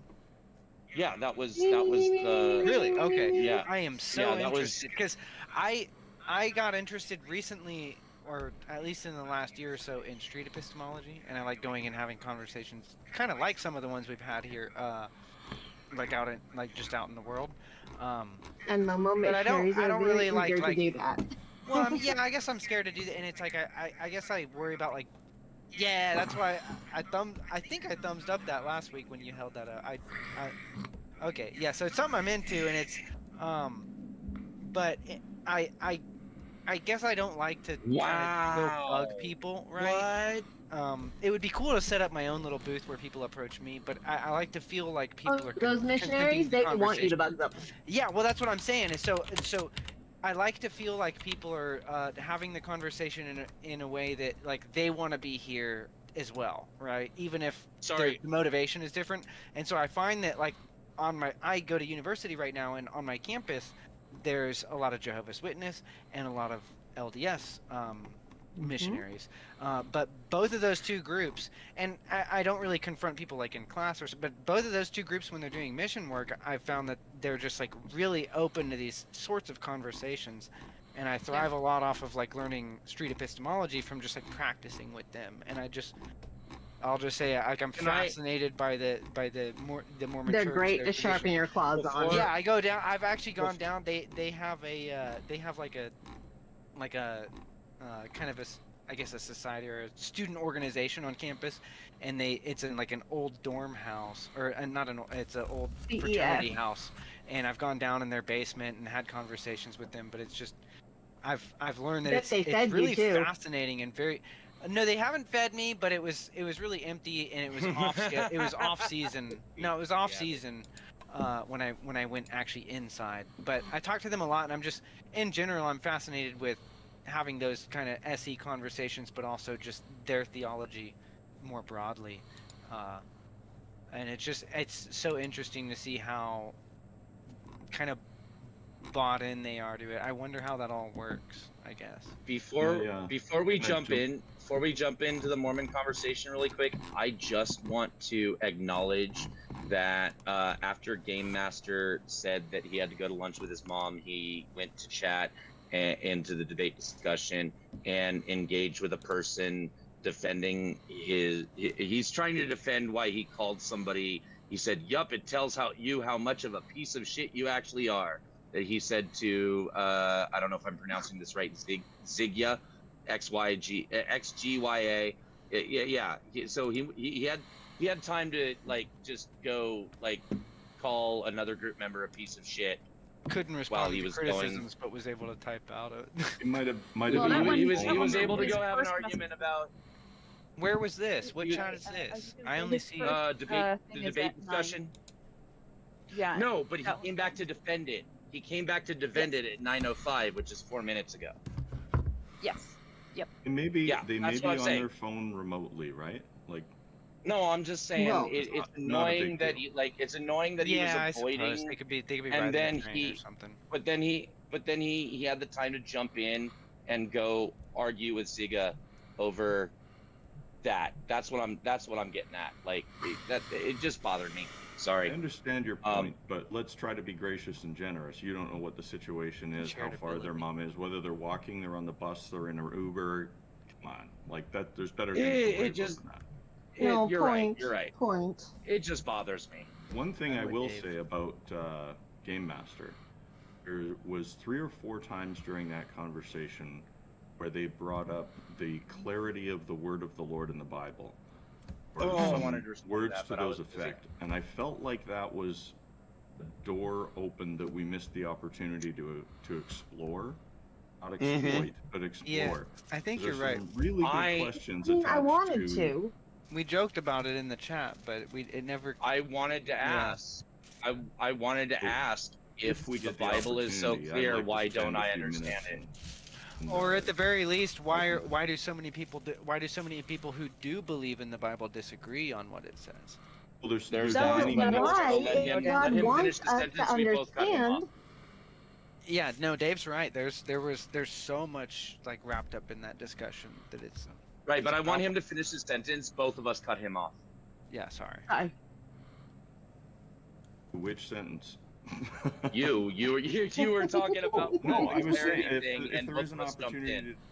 there is an opportunity to delve into that with Game Master in the future, I don't want to go in there guns a-blazing with a big steamroller behind me in that, but I want to ask some pertinent questions. And you'll notice, like when I was talking to them about the consent and the problem of consent and the problem of authority. I kept saying, like, you understand this, you agree with me here, you can kind of bring them along step by step through the conversation, involve them and let them know, I'm not attacking you, I'm trying to establish ground with you, right? I think that was my general during that conversation, I tried. During that part of the conversation, we made some lively headway, I would call it. I guess. Mm-hmm. No, I agree. But- And I would love to, and I very specifically, I was like, I want to be able to pick up the conversation where we left off with him. I'm not dismissing him entirely. I will say, of all the people in the Discord, in this Discord that I consider friends, most of those people have DM'd me and said, "Holy shit, you have more patience talking with this dude than I ever could have." Because how do I put this? He's fucking 19. He's still a kid. He still has time to maybe see things differently. And Hopefully. I'm kind of like, I'm latching onto that, even though he's a frustrating Sapper. person to talk to. Sorry, go ahead.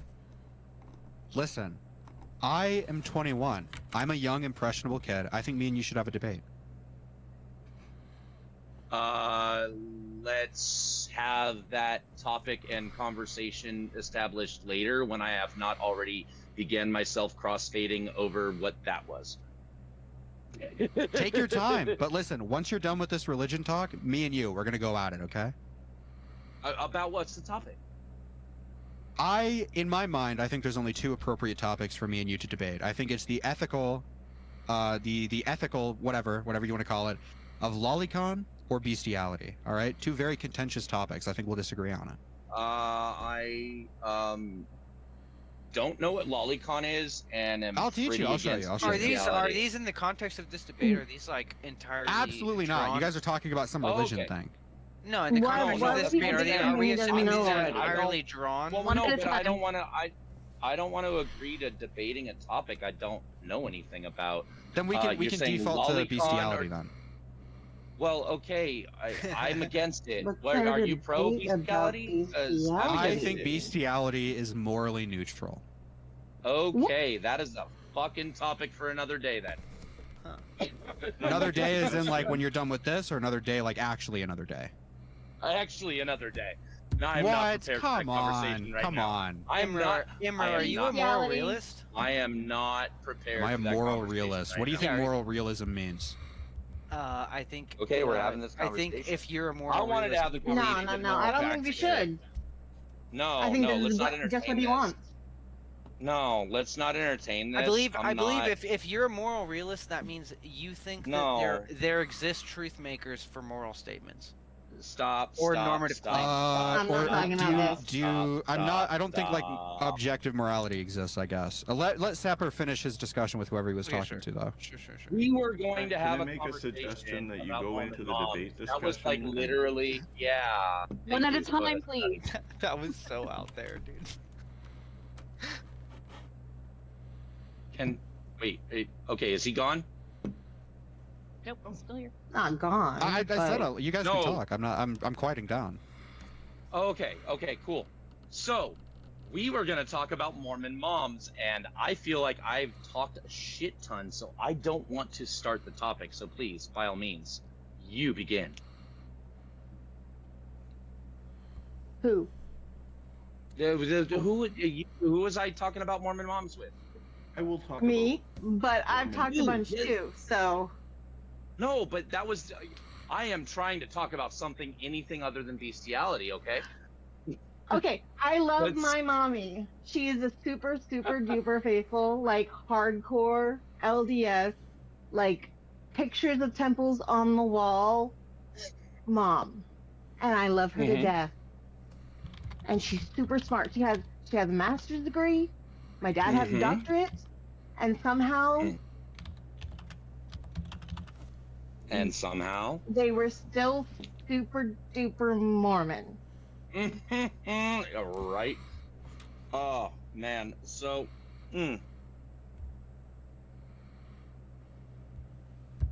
I definitely got. I've got a story.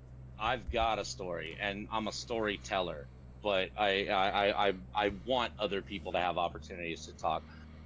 There are two things in particular that I have had, because I agree with you. My mom, same, like hardcore into the church. I love her to death, and But I Smart can still people. get frustrated. I can still get frustrated with her. But Right. I will still bend over backwards. Like I said, I on a weekly basis, I'm her ride to chemo. Like and we have conversations on these trips, and I don't know, maybe there's a little bit of moral guilt that I'm gonna swallow on this one, but when I'm driving her, captive audience, right? I do respect her enough when she says, I don't want to talk about this, we're done, I will end the conversation. But I do take opportunities to try and like push at some of her beliefs. One of the biggest issues between us was in 2022 when my trans sister died. My sister Sam, who identified as a woman, born assigned male at birth, identified as a woman, she passed away. She had a stroke, and my mom was going to have the funeral in a Mormon church and dead name her. I had to stand up. I had to be like, Mom, if this is how the funeral is going to go down, you're losing 2 children. I had to put my foot down. I had to step up and be like, okay, this is I can't accept this. I cannot accept you disrespecting my sibling this way. And I ended up actually getting into an argument with her bishop, where he was like, because I was trying to say, okay, you know, my mom's organizing the funeral here, I want to speak. Well, he already knew that I intended, because he had had a talk with my mom, he already knew that I intended to true name my sister and true pronoun my sister in my eulogy, and didn't want that in the church, and refused to let me speak, and said that because he was the bishop, he got to decide the funeral program, right? Like, he got to decide the program of anything that happened in his chapel. I did end up going over his head to some people in Salt Lake City that I knew, and he got his ass reamed out. But I told him, like, we're not having our services at your facility. And then I called my mom back and I said, like, Mom, if we're having the facilities, if we're having service at that facility, you're losing 2 kids. She's like, okay, you plan it. And I did. And I planned a very beautiful celebration of life by the lake outside my house. It was wonderful. That was the first point of contention with my mom. The second point of contention that I had with my mom was when the scandal broke for the church, and their Cayman Island accounts, and how all of this tithing was not going where they told people, that they were cheating on taxes and violating very serious laws according to the SEC regarding churches and taxes. And I tried to point that out to my mom. I was like, look, you are just throwing this money away to people who are literally grifting you, and I can prove it.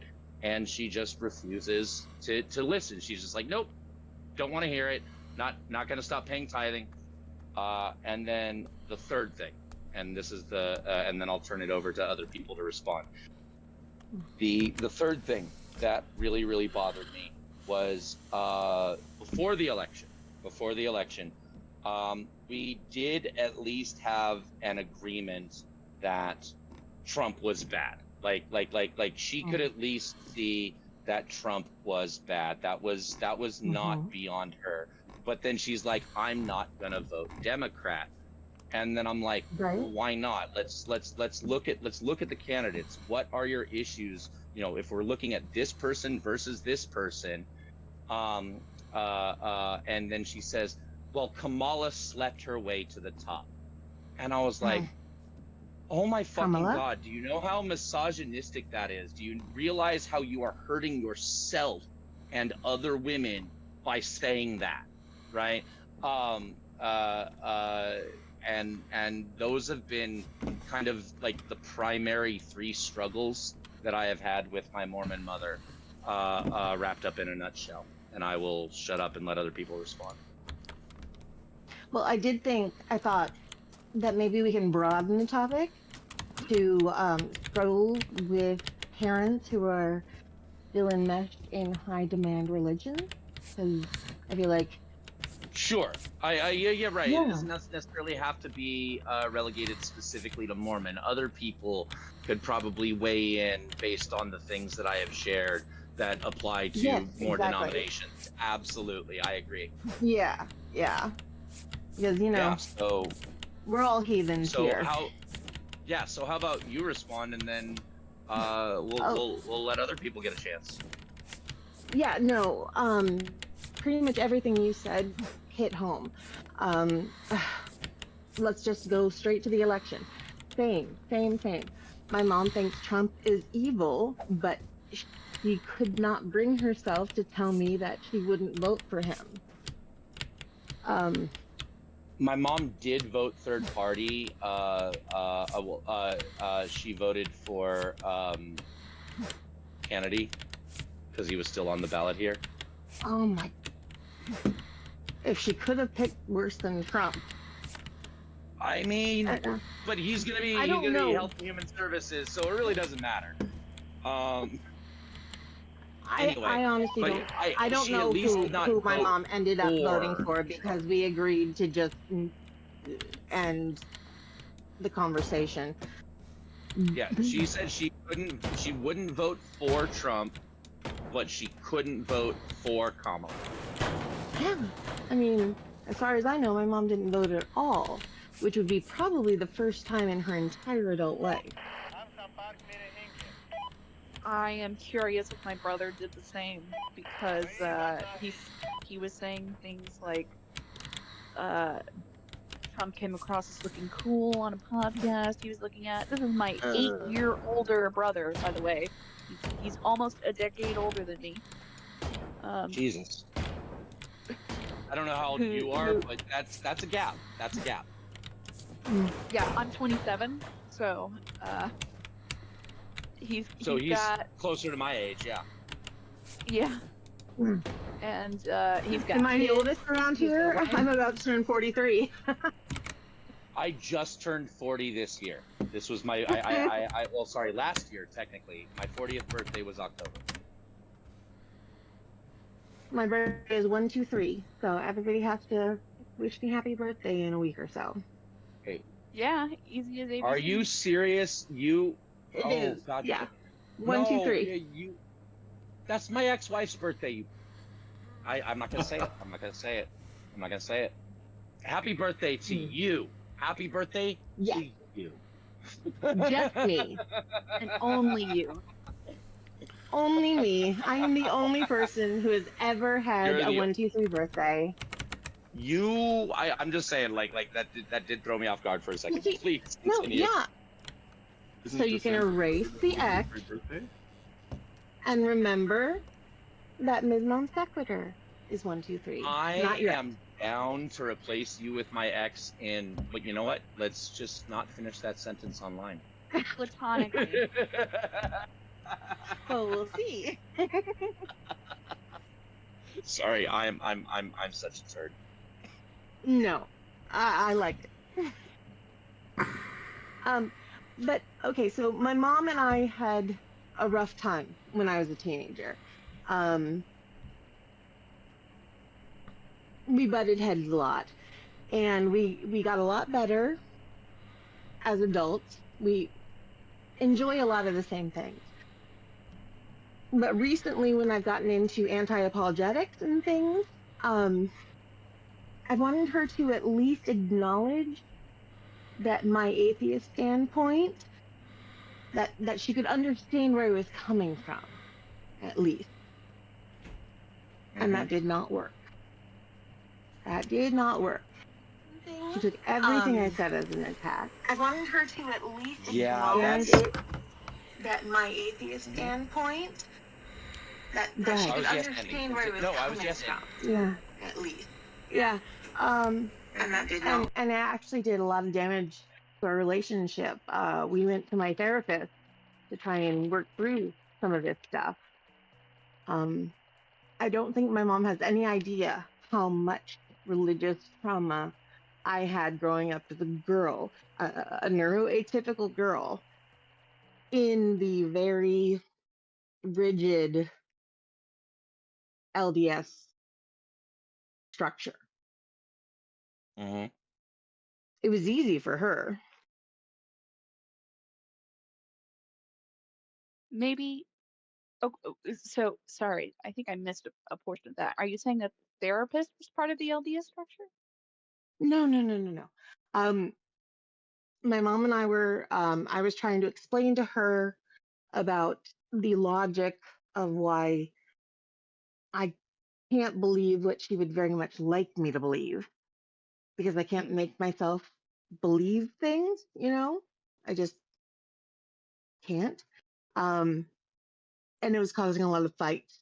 So we went to therapy together to work through that. And that ended up with me just deciding that that's not a subject we can talk about because she can't handle it. I was about to say it seems like for the health of your relationship, if that's more important to you, that might just have to be a boundary. And that's what I decided, yeah. Hey, She's Scotty, if you're 76 years listening, old. Scotty, real quick, sorry. Scotty, if you're listening, peek at Daily Atheisting channel. Just peek at that for me real quick. All right, continue. Oh, I was more or less done. Anyway, I decided that that's just not a subject we can talk about, which is sad because this is a big part of my life, but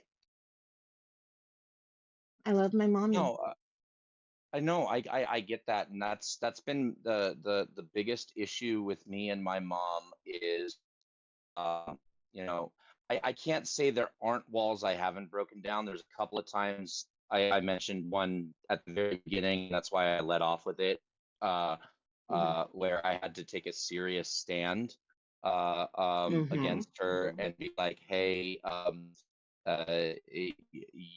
you either bend on this or you're losing me too.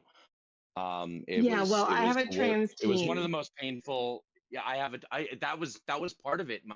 My 16-year-old is non-binary. Mine too. Exactly. Yeah, Exactly the same. My 16-year-old is also. AFAB non-binary tomboy as fuck. You could be. Oh, Yeah. Fun fact. One of my Christmas presents to them was on the line. They were doing the whole like the mug competition, who could sell the most mugs. Yes. I bought Dr. Ben's. I Oh, bought yeah. Dr. Ben's mug. I bought Dr. Ben's mug, which says I bought mine Arden's. You bought. Okay, well, okay. Were you there? Were you there for the conversation? Were you there for the episode where if Ben won and Arden lost, Arden had to defend BG3? No, I didn't see that one. Yeah. Okay, yeah. So Arden hates BG3. Baldur's Gate 3. Arden hates Baldur's Gate 3. Dr. Ben loves Baldur's Gate 3.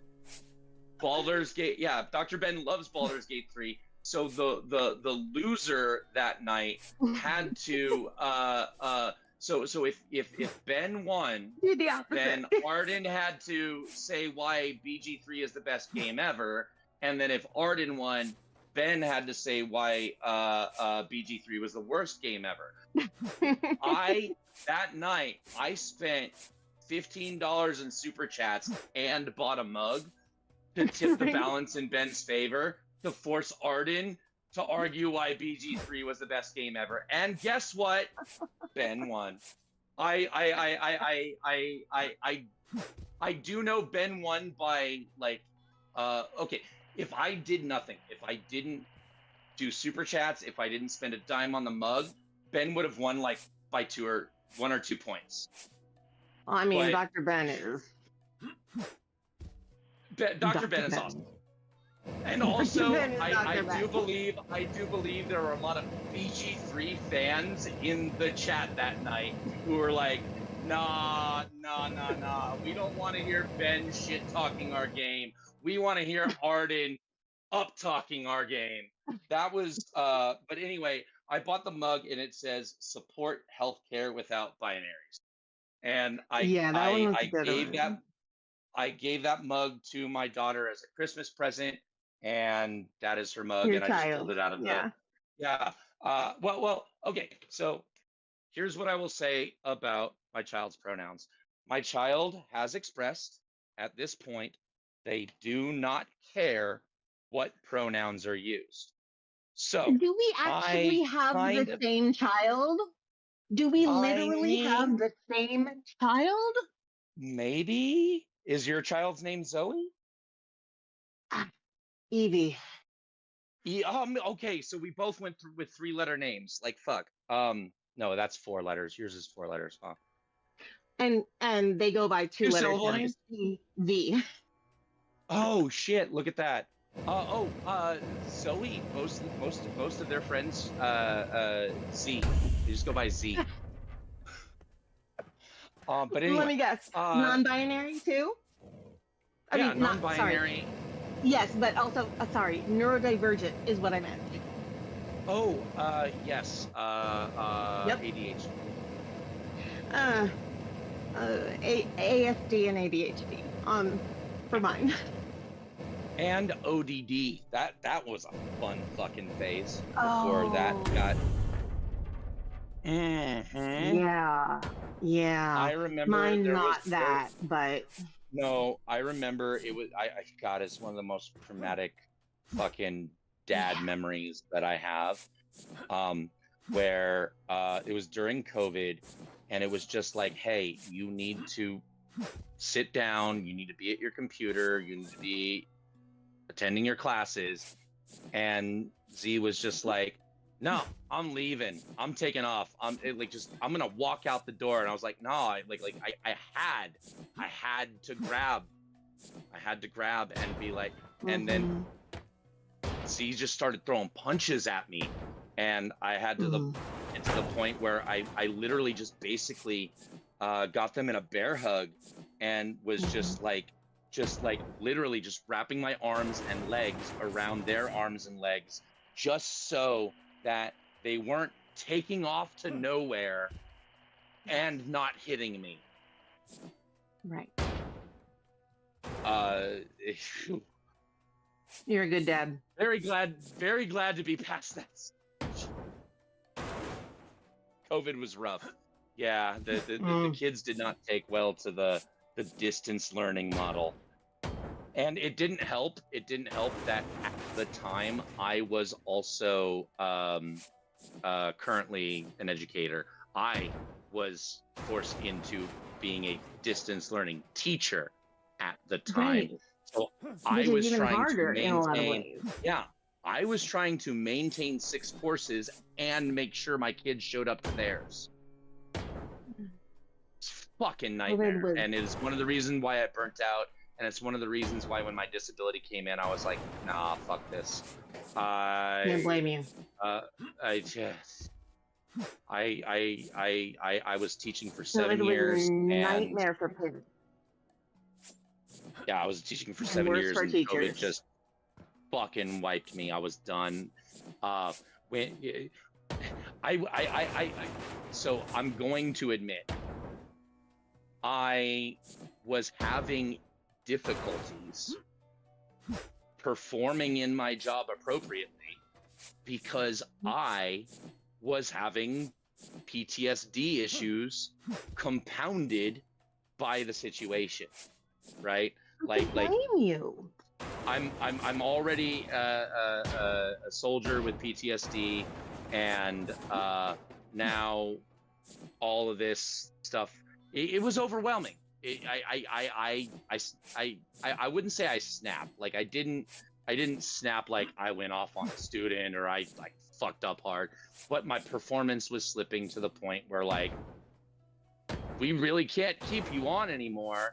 And then at the exact same time, at the exact same time, my appeal for my disability, because my original rating from the VA was at 20%, and then I appealed, and I got a lawyer involved, and the result of that appeal came back 100%. So, Good I timing. was literally, it was literally right as I was losing my job because I was burning the fuck out. Like, I'm not gonna sit there and try and blame, like, oh, fuck them, they didn't. No, nobody I knew was- what to do with that stuff. I was not up to par. I am not gonna deny that my performance was subpar. But hey, at the same time, disability plus full medical. I lost pay. I did. I am way more Well, paycheck yeah. to paycheck than I was as a teacher. But you're happier now. I am way less miserable. More content now. So I Easier have to a manage. suggestion. Go ahead. Since we seem to be the only people talking about our kids and education and all that, I have a suggestion for the next topic. Sure, by all means. All right. Embarrassing confession time. Ooh. I was deconstructing from basically birth. I don't know. I grew up in the Mormon religion. I asked too many questions. They kept telling me when they didn't have an answer, they would say, oh, well, I guess we won't know that until we get to the afterlife. And that was never good enough for me. Oh, God. I know what you're talking about. Jeez. I definitely have an embarrassing confession, but I do not want to go next. I want other people to be able to get into the conversation. Okay. Wait until I get to the embarrassing part, because it's real embarrassing. I just need to see like what scale we're all working on, so that I can try and match it. You know, without being weird. Oh, I think I've got. This is I think I've still got a out on topper. YouTube I scale. think I've got a topper. I think I've got a topper. It's but I'm totally waiting. appropriate for YouTube, but it's real We can get embarrassing. away with a lot. We can get away with a lot verbally on YouTube. Like, just to be very clear, we can get away with a This is lot. absolutely G-rated and real embarrassing. Okay. So, okay, I grew up as a teenager. I kind of left the religion. As about a 19 to 21-year-old, I decided I needed to find out for myself. So I threw myself into the Mormon religion, did everything I was supposed to do, got Molly zero Norman. answers that I was, yes, very much, but zero answers that I was promised. I felt nothing. So I'm like, okay, done with that. I tried, it didn't work, but I still thought there must be something out there. There can't be nothing. There must be something. You know, the steps of deconstruction that most people take. 25, I was introduced to, this is the embarrassing part, Zeitgeist. The movie. I was about to say, we've got to be clarified. Are you talking about Zeitgeist the movie, Zeitgeist like having your finger on the pulse, or are you talking about the Zeitgeist? I just understand really, Zeitgeist really to be bad like the X-Men. word for the kind of collective, cultural, and No, I'm talking about the truly terrible quote-unquote documentary. Oh, okay, it's a film. Okay, Y'all- okay, sure. Y'all totally just destroyed my Marvel joke, but that's okay. This might be Oh, I'm so before my sorry. time. Okay, I was trying to it's say, are you talking awful. about Zeitgeist the movie, Zeitgeist having your finger on the pulse, or Zeitgeist the really shitty X-Man who spits acidic vomit? No, I don't know him. Oh, that one. That one. I met him, and he totally finished my deconstruction. I think I've heard of this movie, but I never did see it. It's Don't. So I know of it through Myth Vision. I know it also helped with Derek Lambert's of Myth Vision's deconstruction. It's also my understanding that it had a lot of inaccuracies in it, but So it's like a many. stepping stone. Well, I don't Yes. even know what's like Yes. what's the message of the like what's the main point? Like what's it trying? Okay, well, the first one came in mysticism? 3 parts. The first one came in 3 parts. The first part was talking about how modern Christianity is derived from all of these other religions, from before. Sure. And then the second part, I believe, was about the Twin Towers being an inside job, and the third part was about World Bank. The only part that made Holy any shit. difference to me was the first part. Yeah, no, That it That was was such a awful. fucking 0 to 60 Yeah. right. in 9,000 degrees Kelvin. Yeah, joking back. The second one was talking about the Part, resurrection like, and the evidence we have for No, it was all just but I was 25 and I saw it and I'm like, oh my Jesus Christ, This is really something, you thought. that's really something. And so for about 6 months I was convinced that 9/11 was an inside job. But it also made me realize, not so much that I decided, but made me realize that I did not believe in God. See, I was lucky enough. I was born in '96, but I had a dad that was like in construction management, and he went to school for engineering and knew a lot about metallurgy. So he was able to like explain to me like pretty Why it early, does like work. pretty early on. He was like, yeah, like you look at the numbers straight off the bat. Like, yeah, jet fuel can't melt steel beams, but you know what it can do? It can make Weaken structural it. steel, not structural steel. Yes. Mhm. Yeah. That's thank you. Because specifically, my job in the military, I You go just by the destroy the handle heat treat. sapper. Well, no, my job in the military, I go by the handle sapper for a reason. A sapper in the military is a demolition specialist. That was my Okay. job. Mhm. Okay, I didn't know that was uh, like a term for a. Yeah. No, I okay. actually wondered if that was where your name came from. Yeah, exactly. Yeah, no, the reason why I go by sapper is because I was a sapper. So I you've been taught have for a different sapper reasons how heat affects. that's why I was saying like Yeah. seriously, we like when there would be these 9/11 conspiracy people on Facebook or Reddit or whatever fuck, and people would be like, jet fuel can't melt steel beams, and I try and come in there and be like, let me tell you exactly how explosives work and why. Yeah. Yes. And That is you know, what if happened. they're a real conspiracy guys, they'll be like, see, you're proving me right because you're talking about explosives, but it's like, no, we're talking about temperatures. No, right trust now. me, I got the whole, but I also got the whole like you're a corporate shill. When I said I'm from the military, there would be people be like, oh yeah, okay, so you're just trying to support the government narrative. Yeah. Mm. Like I had that shit, and here's the thing, I was a senior in high school when 9/11 happened. I was It was 19. not even in the military yet. You were 19, I was 18 years old, and 9/11 and literally that was one of the reasons why I was like, okay, I'm gonna sign up, right? I mean, the college fucking, the promise of paying for college was great too.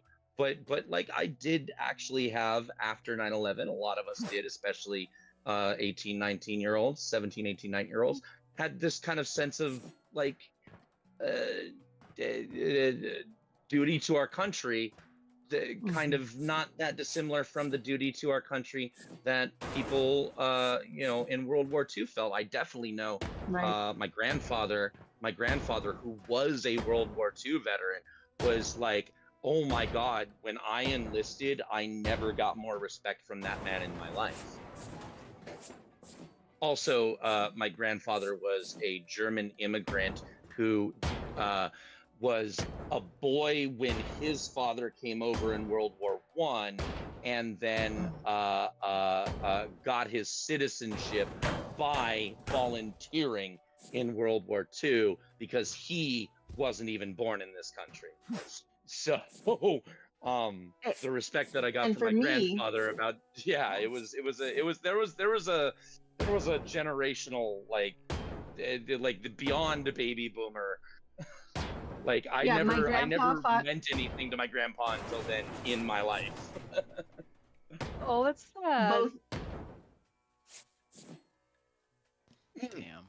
Oh no, my grandpa, he had the opinion children should be seen and not heard, and also that applied to women. So, and this is my dad's father.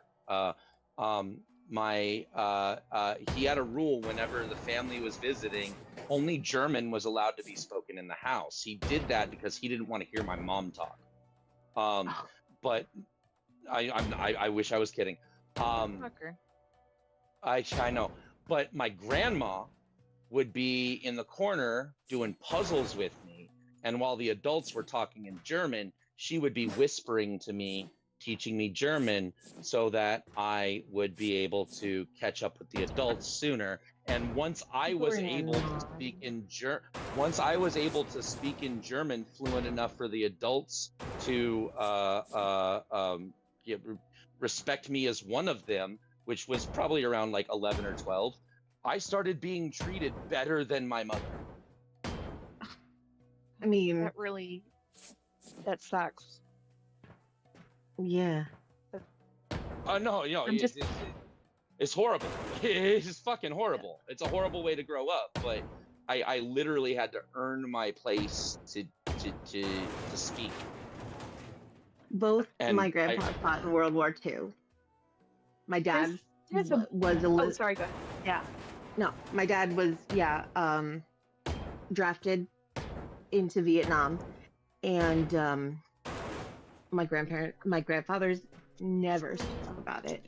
My father told us two stories. My dad was Nam also, just real quick. My dad was Nam, Grandpa World War II. I had a history. Yeah. My dad told us as a family two stories. Well, and the first wasn't even a story. He said it was either boring or terrifying. And then the one real story was one Christmas Eve night where they were sleeping on a concrete, I don't know, pad. And they all sang Silent Night and other. Oh, your granddad was in together. Steely I thought your dad was in that. Your granddad was in that the Steely Knock, the where the Germans and the Americans came together in the no man's zone. No. This dad during Nam. Oh, during Nam. Yeah. No, this was an experience with my dad. No, they were he and his platoon or whatever were sleeping on just a concrete. That's a famous field. That's a famous story from World War II. That's a famous story from World War II. I never heard about it happening in Nam. I never heard about it happening in No. This was not a big thing. This was not a major thing. This was just something that happened to my dad with his immediate, I'm not trying to discount your experience. I'm just trying to understand my historical knowledge and equate it. Yeah. I didn't feel that way at all. I'm just saying these are the only two stories he could ever tell us. My mom said that he couldn't tell her anything for like a decade, and he never spoke to any of us until my little brother was in the sandbox, and then they talked about their experiences. Somebody else was trying to break in. Oh, sorry. I thought you had finished. There was a pause. I'm done. Somebody else was trying to break in before they turn it over. I do want to respond to that real quick. I definitely get it. I have stories that I can tell, stories that I can't tell, stories that I can tell in some context, some stories that are reserved only for my therapist. And the degrees of those stories vary. It really has mostly to do with how much it impacted me and how much I've processed it. So, because there are some pretty horrific things that happened that I can talk about more easily than other things that happened because they impacted me. Right? So, yeah, no, it's that's my response to that. But somebody else was trying to break in. I wanted to let them do so. Oh no, I was just bumping in. I was saying there was on my side of the family. I have some people in my family that fought on the American side, but there was an interesting, like, I guess I'm just kind of bummed that there's a story that almost feels like lost now. My great granddad on my well, it's not even my great grand. It's my granddad on my dad's side married a woman who had come here. She was brought after World War II, and her dad was like, he was like in his 20s, like my age or something, but he was conscripted to be a German soldier, and he like got them a train ticket, his daughter and his wife out of the country, and he ended up, they never heard from him again. So I don't know what happened. I don't know if he was like, and I don't know if he sympathized with kind of party beliefs, or if he was someone who would have not been with the whole thing, but he was just a 20-year-old guy, you know what I mean? So he was a dissident who didn't want to fight. No, I don't even know if he was a dissident. Or, no one, like, I really don't know the whole story, like, because he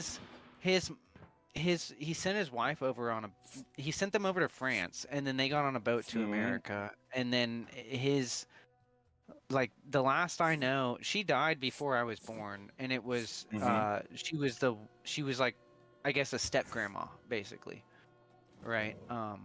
So it's not like a blood relation, but it's kind of a story that's lost to time, because I guess there's no like, you know, she died before I was born, and no one has the full story of everything, and he sent them out of the country before his whole story was finished, but no one ever heard from him again.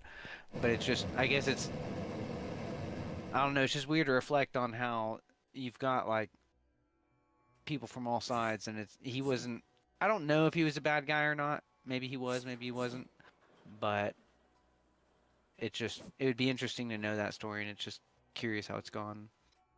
I do have a light-hearted turn. I have a story that I want to share from my granddad, but then I also thought of a joke that I wanted to share with Ms. Non Sequitur, as the other former Mormon, and this is my best Mormon come online. You ready? Let's hear it. I am so ready. Hey, baby, have you been working on your genealogy? Want to start? I'm so out of belief on this one.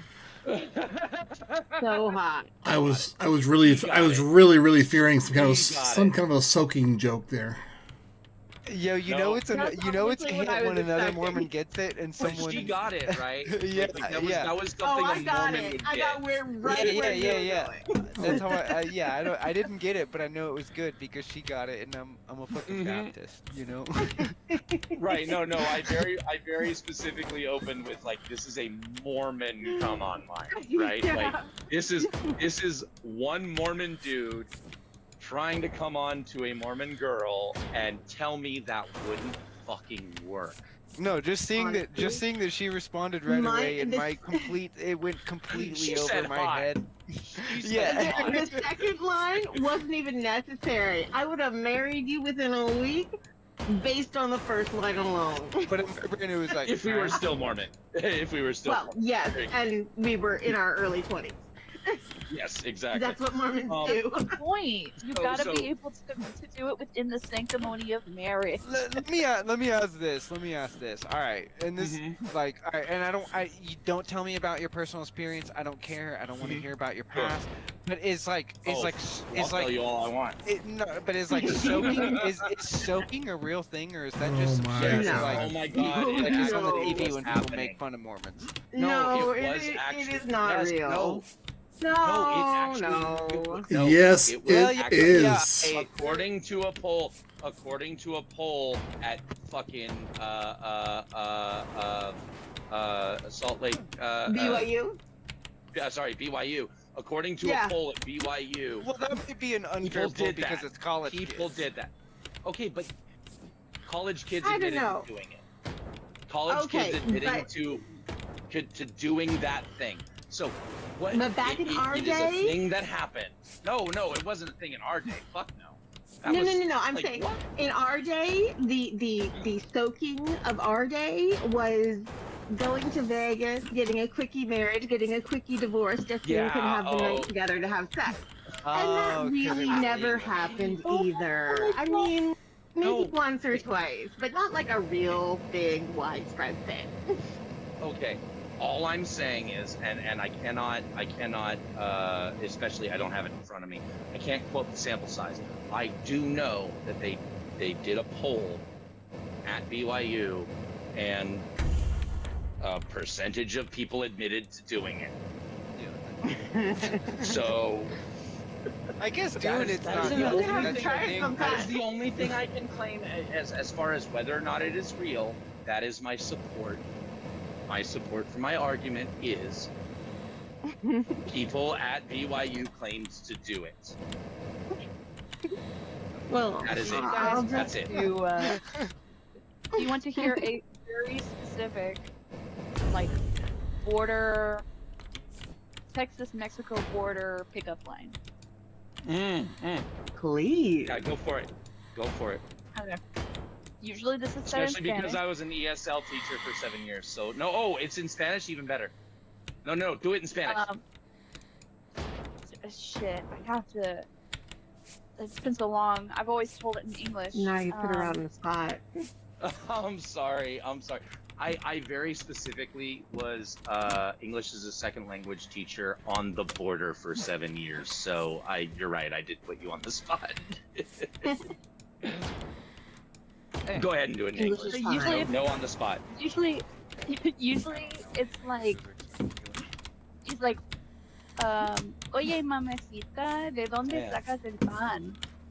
And it means, hey baby, where you get your bread? And essentially the point is, everyone gets fresh bread daily at the market, and so the guy is asking, Yeah. where can I see you daily? Right, because one of the way I actually had students who did this on the regular, because again I taught on the border. I would, instead of like bring an apple for the teacher, I got pan dulce. Fresh tortillas. My dad's yes, from New fresh Mexico, tortillas. I so got all fresh my family is tortillas, I from got there pan too. dulce, I got empanadas. I got, oh my god, it was seriously, apple a day. Fuck you. Have Mexican students, because they don't bring you apples. Oh, and then, oh my goodness, I always forget the name. Christmas. What do Christmas they always cookies. make? I know what you're talking about. No. Yeah, No. I'm talking about that cornmeal wrapped. Yes. Um, Yes. What are they freaking called? I don't remember. Tamales. But yes. Yes, tamales. Tamales. Okay. Tamales. Yeah. Tamales. Yes. Yeah. Yeah, my mother makes those homemade at least once a year, sometimes twice. Well, I know who I'm going to visit this Christmas. Bro, my so- dad used to be engaged to this Mexican girl in Houston, and she would like home make tamales, and then we would be in the movie theater. Like she would sneak, you know how like your mom or your aunt would like sneak like chocolate or candy into the movie theater Yes. so you wouldn't have to pay for it. Great big This purse. girl would, no, she would pull out I like live in San fucking Diego, dude. warm tamales in paper Yep. towels in the movie Mhm. theater. Like you'd be watching like Spider-Man, and she would just like pull out like literally hot tamales in a paper towel. And then the shit. You know what I And then mean? the shit. And then the shit she would do to you in the theater after you ate her tamales. Nah, this is my dad's girl, you know what I mean? Oh. Okay, But the sorry. like she would You bring went a out different like, way. like I'm telling like just like hot, greasy tamales in the middle of just the movie theater. Like I was like, damn, out of Oh, the purse. Like, make what the it worse, fuck? why don't you? I will say Hot, greasy I'm going to make this claim. I'm Dude, I going would to never make put this that shit in claim. my purse. In a paper towel with no plastic bag. I'm going to make this claim. The best taco shops that are not in Mexico are in San Diego. We have the best taco shops. That is true. If you want No argument. real fucking taco shop, you come to San Diego, or you cross the border. I was born and raised in Texas, but I verified this by the 1 year that I lived in North County, San Diego. Dude, people in Texas think they know Mexican food, but Tex-Mex is not Mexican food. Tex-Mex is something different. Actually, I've been involved in this debate very many times, and what I've discovered is that, and I've asked my Mexican friends from different parts of Mexico, is it turns out they're Tex-Mex is both better. authentic. It's just check it out. I didn't Have you I ever didn't say noticed it how? was better or worse. Well, I said no. Have you ever noticed how they're like? not the same. That's all. Well, no, that but I was mean my like, only have you ever? point. Well, yeah, sure, but I mean like, have you ever noticed how like, you notice how like you go get a Philly cheesesteak or something, or like a Chicago like deep dish pizza, and it's like that's American food.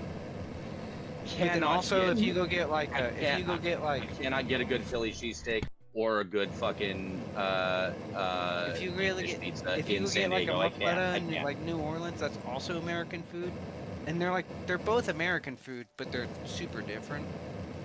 Mm-hmm. It turns out I'm just saying- I think that just like a lot of the Tex-Mex is like influenced by different like Mexican food from a different region of Mexico than like Texans- the Mexican food. No, in no, San Diego. no. Tex-Mex it's an amalgamation of two different cultures. Well, it really is. It is, but, Well, no, but I think the it's, point is- it's like influenced by with- like a different. It's like influenced on its own by like a completely different thing than Right, like, it's like its a lot of own what you get in fusion, San it's its Diego. own cuisine. That's why I'm saying Tex-Mex is not Mexican food, and there are a lot of Texans who Yeah. think it is.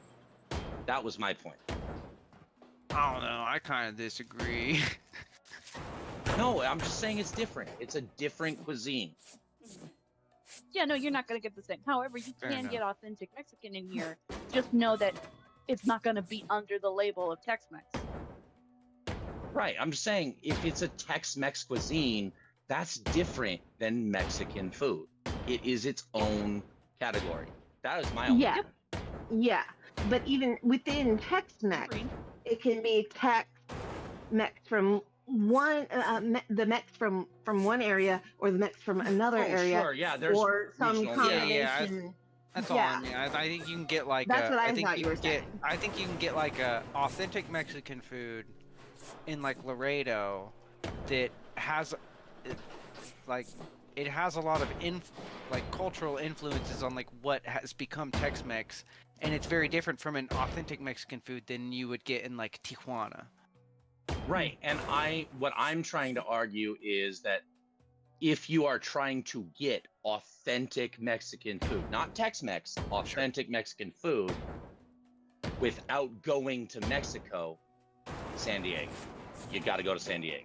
That's the only place where you're going to get real, authentic Mexican food north of that border. No, no, I think no, that's no, just no, where no. you're gonna get The real only authentic Tijuana place Mexican food. in That's what I'm saying. America you North can get of the border. authentic Tijuana Mexican is north of food the border. is Tijuana from south of the border. a grandmother who grew up in Texas. I mean, not Texas. I mean Mexico. Well, I'm saying That's like the you're only gonna place get in America you're Mexican gonna get food. Okay, authentic okay, Mexican okay, food. okay. Authentic to I the am north- not. the Okay, I am northwestern exempting. style. I am exempting homemade. I'm exempting homemade. Okay, okay. I will clarify. I am exempting homemade. I'm talking about like going out to a business place to get authentic food, authentic Mexican food. I'm not gonna argue. San Diego is San great. Diego. Well, I'm just saying. I Yeah, that have shit is been- good. San Diego is good. It's been a Mhm. when I lived I've in been all San over Diego the is the only place in my entire life that I've lived at where I could get like a burrito the size of my from my fist to my elbow for $5 in There's a any place economy. There's You a can place eat for a in week the on town- that. There's a place in the town over from me. There's a place in the town over from me called El Salulitas, and they are a Filipino Mexican fusion, and they have, or sorry, not Filipino, Pacific Islander Mexican fusion. And no, it is Filipino. Yeah, because they do the lumpia. No, sorry. I was gonna like one of. I was gonna say, No, I it was is like, Filipino. Filipino makes more sense. No, it is Filipino. It is Filipino. Like one of their fucking one of the things on their menu is a lumpia burrito. Another one that they do, which I have to be in a I hate the whole world and don't care what happens to my body fucking mood, but they have a deep fried bacon wrapped breakfast burrito that is the size of my forearm. Like a baby's arm holding an apple. Yes, it is. That is when, like I said, when I really hate myself and the world and don't care how fat I get, I will order from El Salulitas because I can get a lumpia burrito and make it bacon wrapped and deep fried. Nobody got that reference though. I got it. Trust me. I tried to glaze over it. I tried to glaze over it because I don't want to be too dirty. Like I can be dirty, but like I don't want to be too dirty. Oh, sure. Before we find a new topic, because we definitely birdwalked, I did want to tell one funny story from my grandfather time in service. This is how he got out of the army. So, my grandfather was on the beach of Normandy on D-Day and survived. So, we're starting there. Don't need to go into all the details. You've seen Saving Private Ryan. You got at least something of an idea of what he experienced in that moment. More than enough. He lived. Like we know there's a whole through lot it. of nuts shit leading up to this, and then here we are. Right, exactly. I felt like I'd skip over the preamble that could be covered by a Spielberg movie. Yeah. So, after they took the beach, they were offloading all of the equipment and supplies and pack animals because in World War II, they were still using pack animals. They had not discontinued using donkeys, horses, etc., right? Cavalry still had fucking horses. And there was a pack mule that was being offloaded from one of the boats. And my grandfather was a farmer. My grandfather grew up an avocado farmer / like, obviously there were other animals on the property, right? But my family's primary business in San Diego before we got bought out and my grandpa sold his farm was avocado farming. We did really well for ourselves. At least he did until his ex-wife stole our family's money because he had a second wife, and that's another story. Anyway, our avocado business did not end up well. Okay, I got, what was it? After everything was distributed, I got $10,300 because his ex-wife's family stole millions. Anyway, again, my grandpa, World War II. I've been drinking and smoking. I know I'm a little crossfaded. I ain't gonna lie. My grandpa, World War II. They're offloading this pack mule, and his captain is standing right behind this fucking mule. And my grandpa says, "Sir," I'm repeating it the way he told it to me in German. So if I get it wrong and it's not historically accurate, I'm doing my best. But his captain was standing behind the mule, and he went up to him and said, "Sir, you don't want to be standing behind this mule. And the captain was like, Private, don't tell me what the fuck to do. Like, he just got all like high and mighty in his position, being told what not to do by somebody who didn't outrank him. And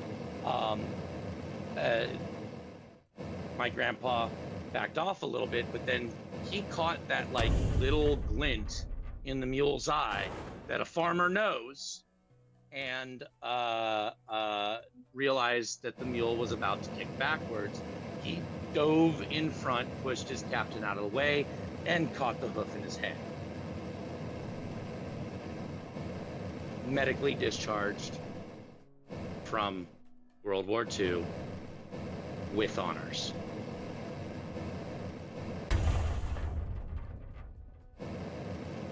My mouth literally just dropped open.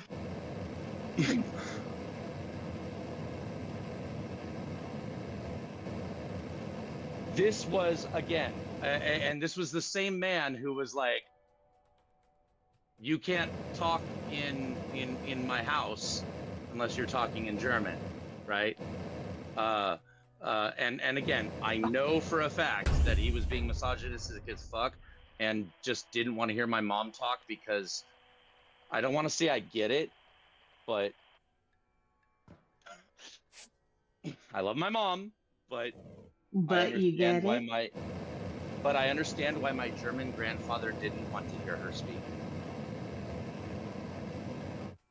I'm not saying he was right. I'm saying I understand from his point of view what about my mother he wanted to shut up. You're like, bro wasn't really right about women, but like mom was kind of annoying. I just know what my grandfather didn't want to hear. There's also a reason why we didn't call my grandmother that much, even when we were like, she's not gonna be around forever, and it'd be like, yeah. But it's like if you picked up that phone, you're not getting off of it for at least 2 hours. And here's the thing to understand. So my grandfather was Lutheran. My father grew up Lutheran. My mother was Jewish. And for some reason, when they got married, they decided to split the difference and go Mormon. Split the difference? Split the difference was a joke. No, I know. I'm like, no, sorry. That came out way more serious than I meant it. I meant the it difference also. was a joke. Yeah. Yeah. Oh, I did get that. It just came out wrong. But yeah, so my grandfather had a lot of problems with my parents' relationship, right? He married a Jewish girl, and Have a good one, yes, Dave. my grandfather fought on the side of the Allies, but that doesn't mean he didn't have anti-Semitic feelings. And also, again, not only did he marry a Jewish girl, but then they joined the Mormon Church. So very not Lutheran. My grandfather had issues. He was trying to hope. I will say this. One of the best reasons why I think I had a good relationship with my grandfather is because he didn't want me to be in that. But I didn't end up in anything, right? When it's all said and done. But like Probably he was right not about what one he was thing. hoping for. Well, yeah. No, but I did develop an actual relationship with my grandfather, but it didn't start until I proved that I could speak German enough to have a conversation with him at the table. And then he married his second wife, and that rule went out the fucking window, and she took all the money. Right? So, again, that's neither here nor there. But yeah, I wanted to share the whole my grandpa got discharged from the army because he got kicked in the head by a fucking Kicked in the head by a donkey. Oh, mule. No, by a mule. By a mule. By a mule. Not a donkey. Donkeys are able to have offspring. Mules are not. Mule is the hybrid result of a horse and a donkey mating. Well, the mule's There's, gonna get I was harder than the girl. donkeys. Well, no, the reason why they brought mules as pack animals to World War II was so that there wasn't a chance of them getting loose and knocking up local species. Because mules are Rito sterile. means little mule.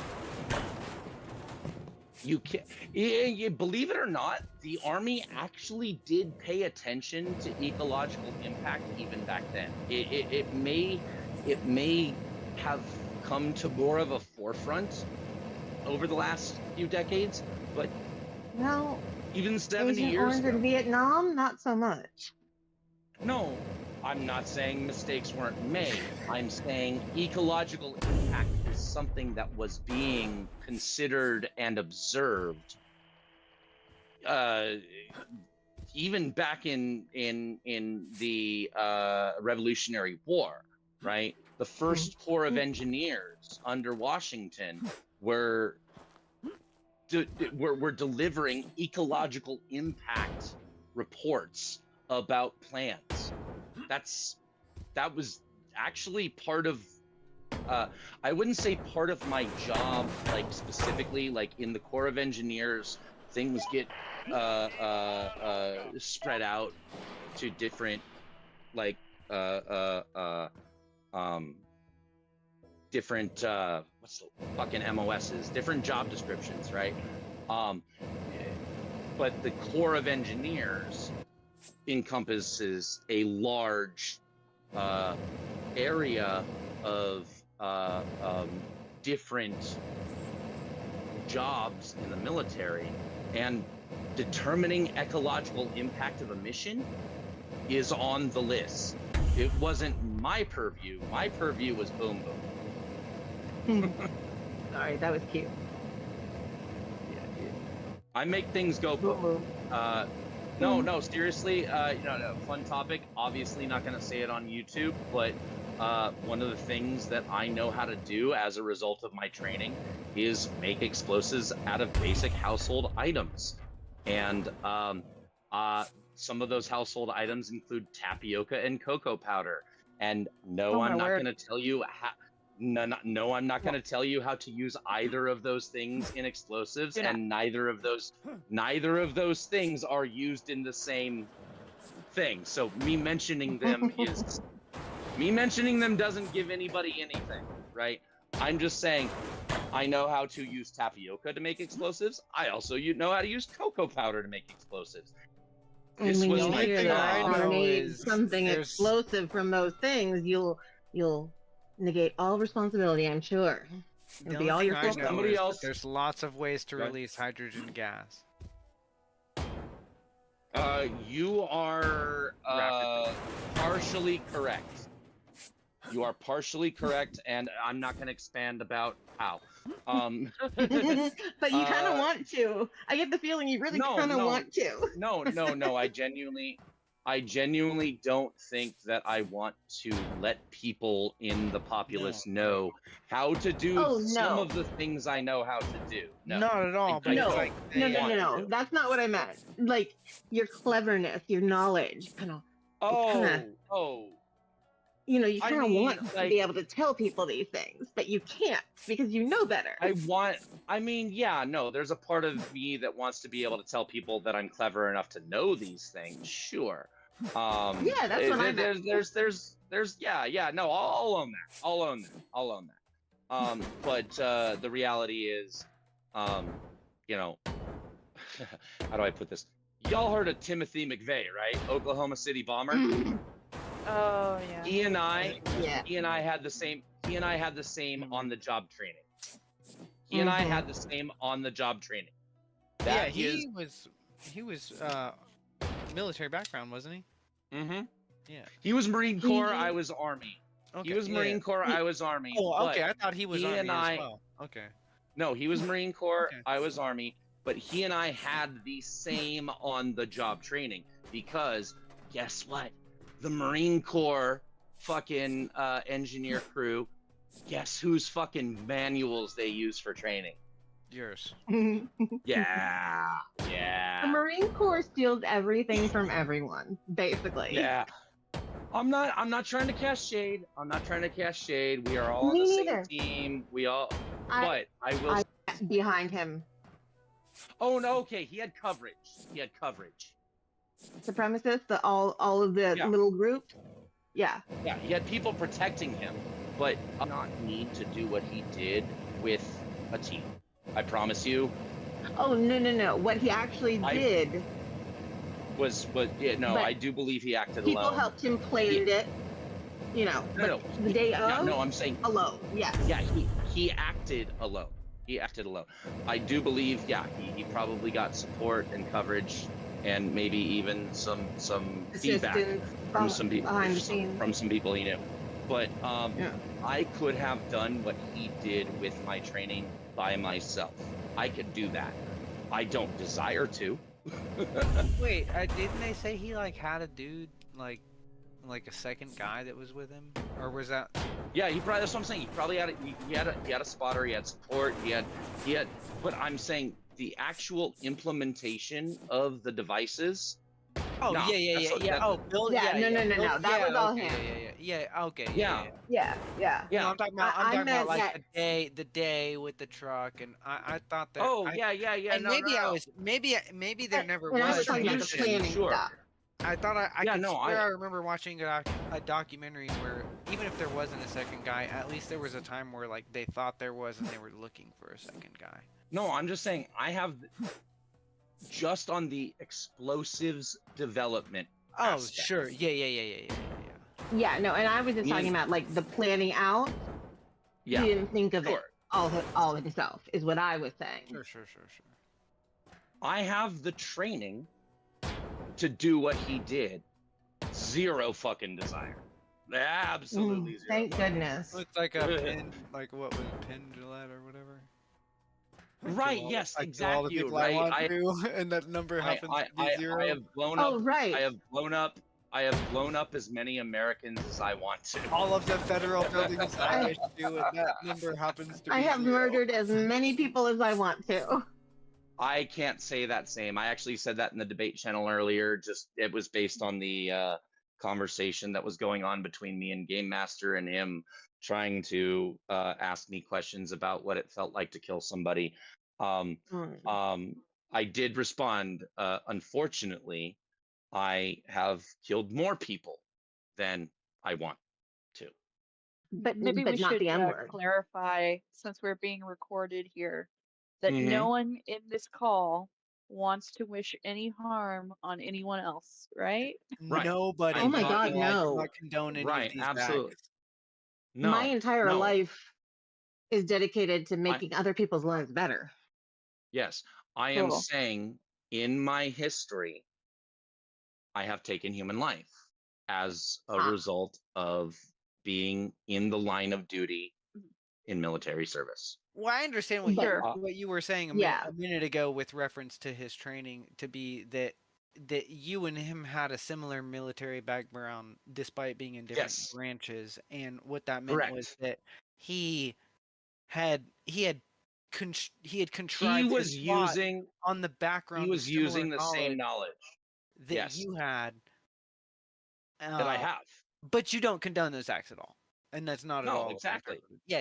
There's there is a very different thing from ending somebody's life for reasons and MURDER. Sure. And I even want to bring this back to the conversation that I was having with Game Master when he in text he was asking me like, there's nobody you've ever hated, there's nobody you've ever wanted to kill, and I brought it back to the perpetrator that hurt my child, because I even opened this whole conversation in my thesis by admitting that part of my position on this is that I have a child who was a victim of a preacher whose church protected him. And he's like, you've never wanted to kill anybody? And I said, no, not even the man who hurt my kid. One of the most fulfilling days of my life was the day that I looked him in the eye as the judge was telling them that he would spend the rest of his life in prison. And that was so fucking satisfying because I don't I wish like him that. death. I don't want death to be, I don't believe death to be a punishment. To be perfectly fucking frank, Oh, I believe it to be a Doesn't teach you release anything. from no. punishment. I It's believe that if you die, there is no more suffering. And there is no way for him to learn from his mistakes if his life is ended. So I love the fact that he will live yes. in the prison system until he dies and is not ever going to be able to hurt another child. There were 3 other victims. One of the reasons why the case took 18 months was because after we filed charges, after he was arrested, during discovery, they found 3 other victims. Mhm. So it stretched the case out 18 months before I was able to look him in the eye and hear him be told he was going to die in prison. Well, that helped seal his fate for sure. Yeah. I think that extra evidence made it so that it would be a solid case. It did. It did. Death Right? is too good for someone like that. Exactly. And that's what I'm saying is even though I have been responsible for the end of life, I wish it on nobody because even the people I hate, I want them to live. I want them to live in custody and be held accountable for the wrongs that they have done. And I want them to live a long and healthy fucking Horrible. life. The I longer want the they people to live, live. the more, because so just to wrap this up, death is a release. So the longer they live, the longer they suffer. I'm suffering. I believe that the longer I live, the longer I suffer. And I am enduring it because I love people. And the longer I am here, the better I can make things for them. I get that. I've never understood the attraction to eternal life. I'm like, no, thank you. That's actually This something is the only life I we wanted to cover. know we have. It's the only one we know. Yeah, and one thing I wanted to cover before I have to call the night was this idea that, you know, there is another life and that judgment will come upon them, and you don't have to worry about the judgment being imperfect because it will be perfect, and you know the people who deserve it will get what they deserve and things like that.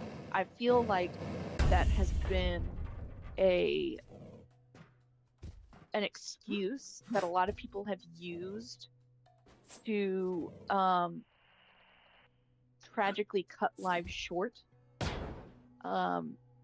for people to not have concerns when they are the reason why another life ends.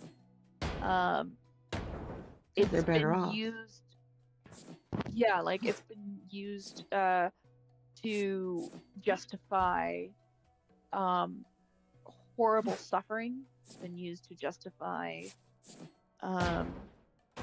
you know, horrible actions. And I mean, just when I was getting treatment, I had a medical assistant come up to me and say, you know, all this pain that you've been going through for your recovery, God has planned. You know, this is all for His plan. And because I have to go back there on a regular basis, I didn't fight against it. But I did want to. I really wanted to ask, like, does that make it better that, you know, that No. this plan causes, you know, unnecessary suffering? You know, like, does it make it better that you have to watch so many people, like, who are even worse off than me, that are in more pain? Like, it's, I've heard that said to me so many times at this point in my life, because I've always had a rough health journey, where people are trying to, it almost sounds like they're comforting themselves when they see someone like me, and it doesn't make sense. Yeah, no, they're trying to alleviate themselves of any guilt by leaning on the religious comforts, right? God has a plan, right? You drive over a bomb and lose the use of your legs. Well, I didn't completely lose the use of my legs. I can still walk, but it's with difficulty. But God had a plan for that. Like, fuck God's Yeah, plan. I had a This is a shitty 34-week plan. stillborn. Yeah, I had a stillborn at 34 weeks. Yeah.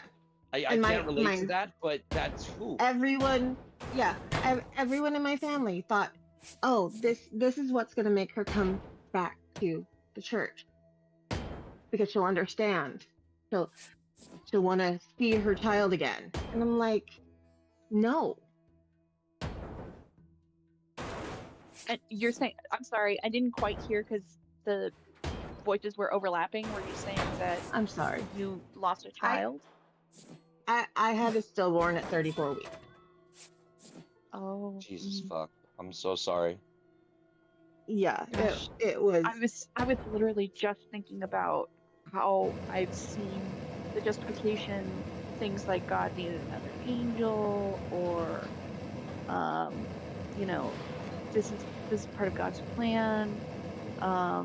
You know, yeah. Oh, the worst I've seen is, you know, God, you know, did it for you. That I actually saw That someone was the say that. feeling I got. No, that was the feeling I got. A lot of them seemed to see my pain as an opportunity to get back to the faith. And it was so sick. It was so freaking sick. If you repent, if you come back to the church, you'll get to raise her again in the afterlife. No, I won't. It was something I had to think through, because you know, when I was deconstructing, I thought, you know, all the things that I were taught, like the people that I wanted to see again who were gone, like, is that really it? Like, am I never going to see them again? And that one took a little longer to deconstruct, but you know, when I saw the breakdown of what we know about you know, neuroscience, and how, I mean, at the very least, what we know makes the concept of the mind being part of some sort of soul, it makes it inconsistent. And what I had been taught, I had to figure out how to grieve in a new way. And I can't imagine, you know, was that the first time that you had a loss after you left the church?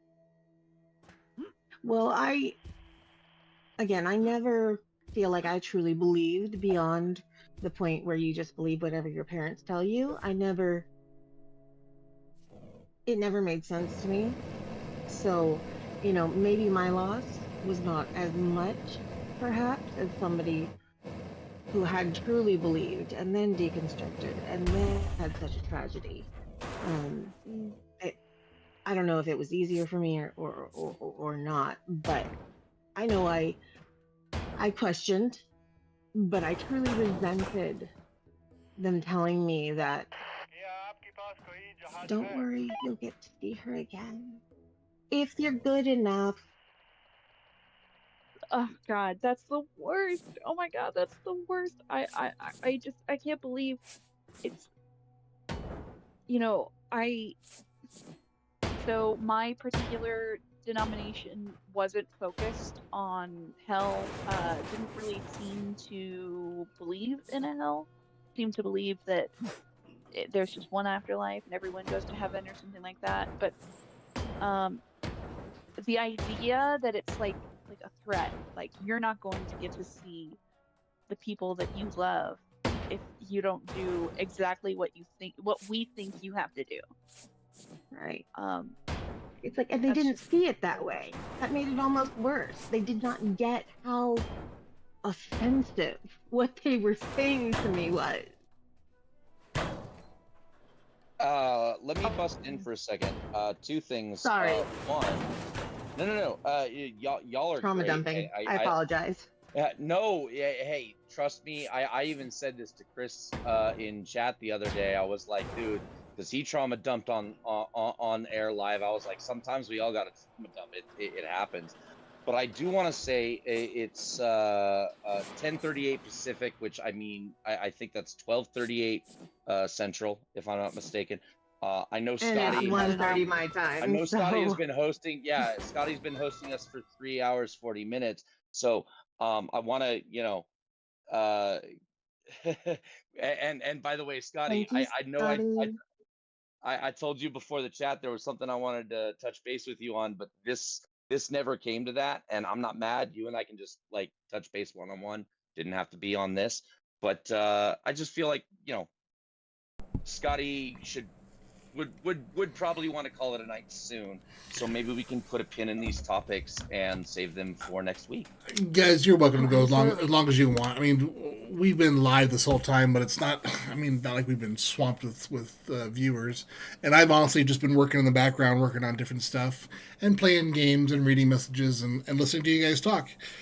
The whole reason why we want to do this Friday night thing is to get together and build a community, and I think that's what we're doing here. So, I'm not sad at all. Was, I have a fan of mine who was trying to watch the stream who said they're just getting a black screen. So that was the other thing I wanted to mention.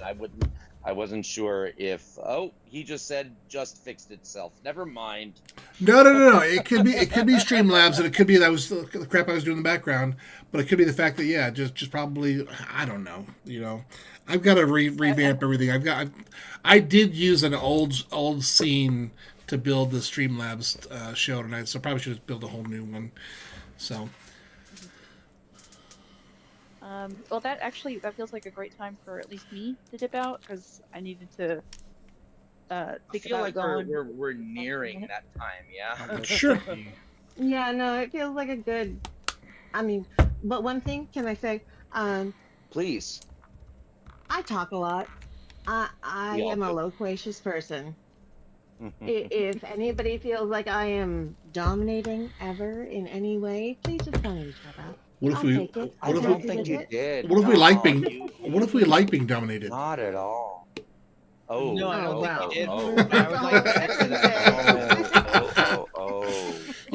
I figured. If you want to talk about that, we can go private. I figured we skirted the edge of enough TOS tonight. Why the hell not go in that area too? Why not? We haven't. Are you shitting me? We haven't. Jesus Christ! Skirting the edge. Oh my God!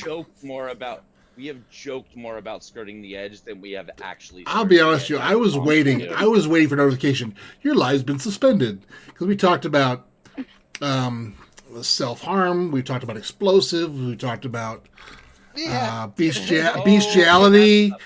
I mean, how many topics were touched on tonight that I guarantee you. I promise you, I was trying to deflate the bestiality. If we were being monitored, that dude was coming in. And I saw in the chat. He was trying to. Oh, he was here for that. Somebody alerted us in the chat. Oh, that one took me by surprise. No, somebody alerted us in the chat that he was trying to, he was a known troll was deliberately trying to. Yeah, I inflame checked out his by channel. starting He's a piece of shit. conversation. He's a piece of shit. But Yeah.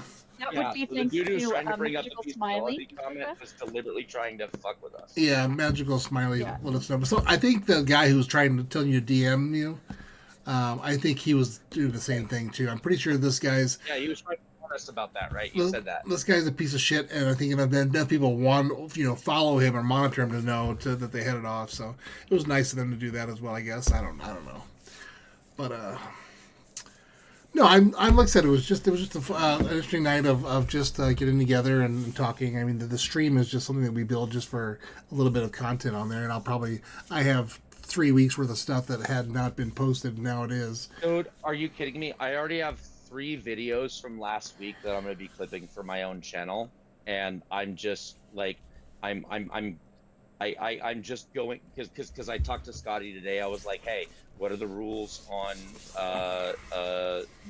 re-sharing things that I've been in? He's like, anything I've recorded, feel free to use whatever audio. All right, cool. Yeah, I got the fucking blanket permission, so I'm gonna be clipping these conversations and adding my own context to them on my own channel.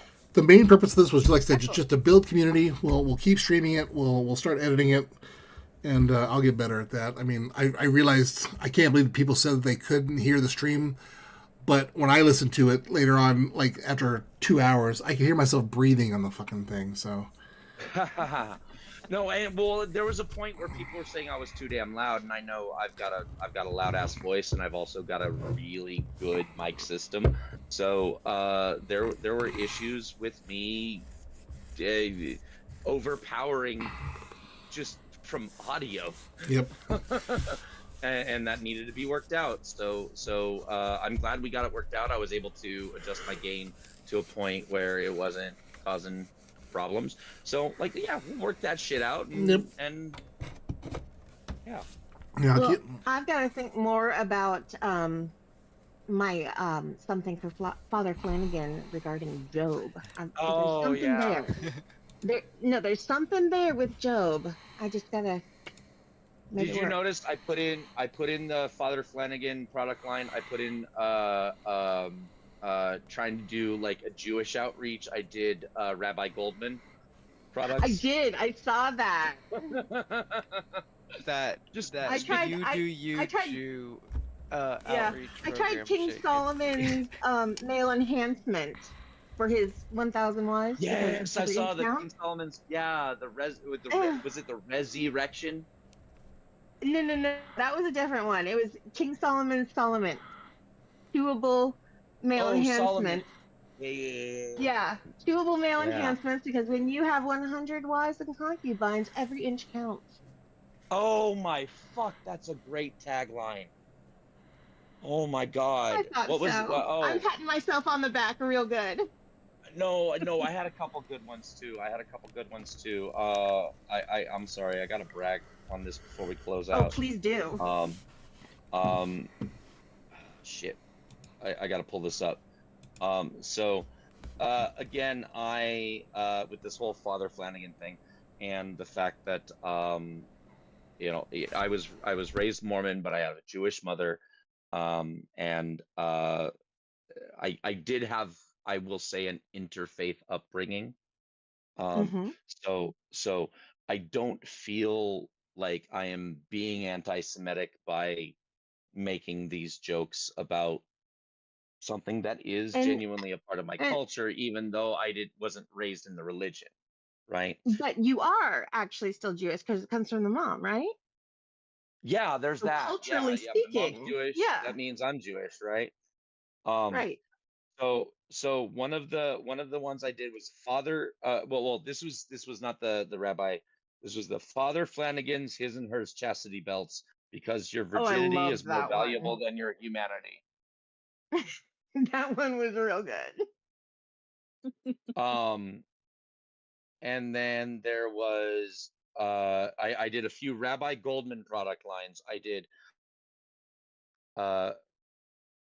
Rabbi Goldman's kosher lubricant. Glide on in like you still had foreskin.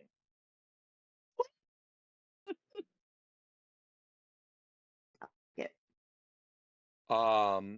and then what was it? Rabbi Goldman's Talmud on Intimacy, Kosher Marital Tips from the Womb to the Tomb.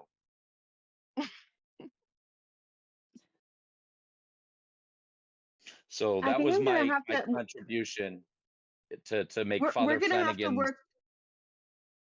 Go ahead. Go Sorry. ahead. No, you. I'm good. Us momos are gonna have to work on as far as the Yes. interfaith line goes. Yeah, some celestial Peter, product. Peter Priesthood and Molly Mormon's lines, right? Ooh, yes, yes. Oh, Peter Priesthood underwear. and We're Molly gonna Mormon. have to have. Oh yes, the magic Yes. underwear. There's gotta be something we gotta do with the magic underwear. Well, so Okay, Father we're gonna have to Flanagan work on is that together. Yes, yeah, that Father is. Flanagan is like multicultural faith thing. So it's Yes, even funnier interfaith. if a Catholic priest is selling magical Mormon underwear. Well, Right. no, that's the whole point. No, we're talking about a collaboration. That's why we've got Father Flanagan, we've got Rabbi Goldman, we've got And Peter Priesthood and Molly Mormon. Mm-hmm. Right? It's a collaboration. It's an interfaith product Interfaith. merchandise. Yes, Father Interfaith Flanagan project Industries. merchandising. Love it. It can't just be laboratories because also there's the music. God damn it! I dropped my fucking headphones. Sorry.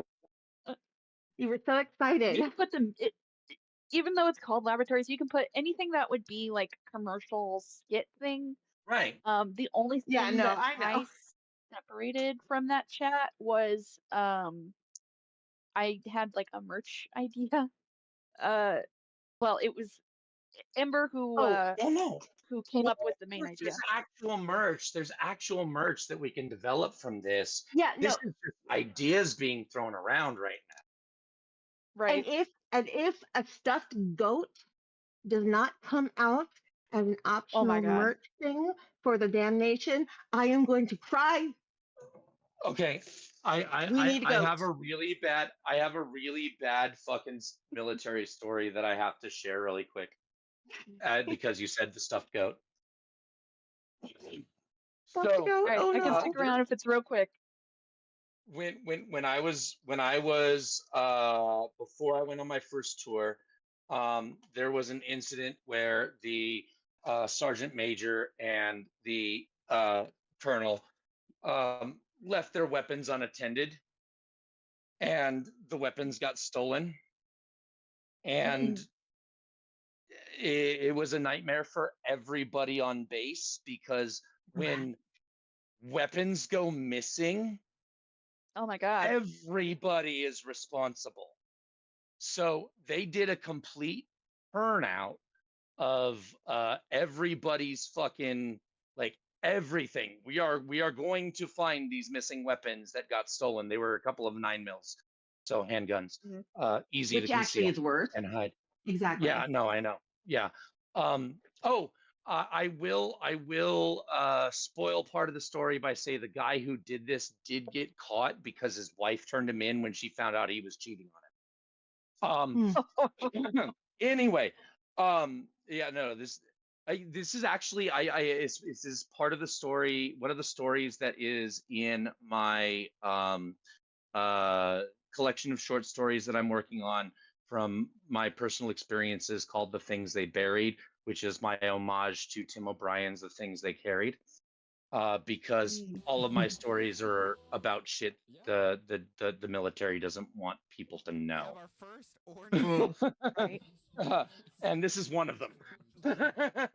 Anyway, so yeah, but the joke was yeah, we all had all of our shit get turned out, right?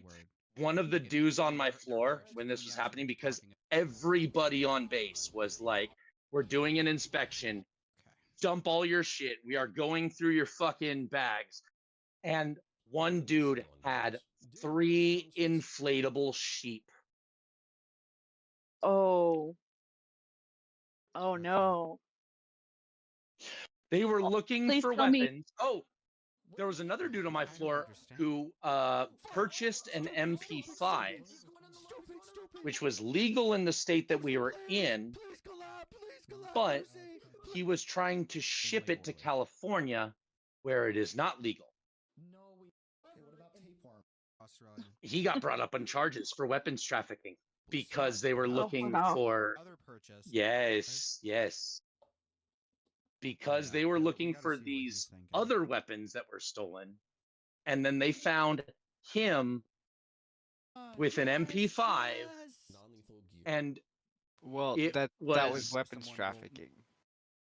Yeah. You know? Yeah. So it had nothing to do with the missing weapons, but he got brought up on charges anyway.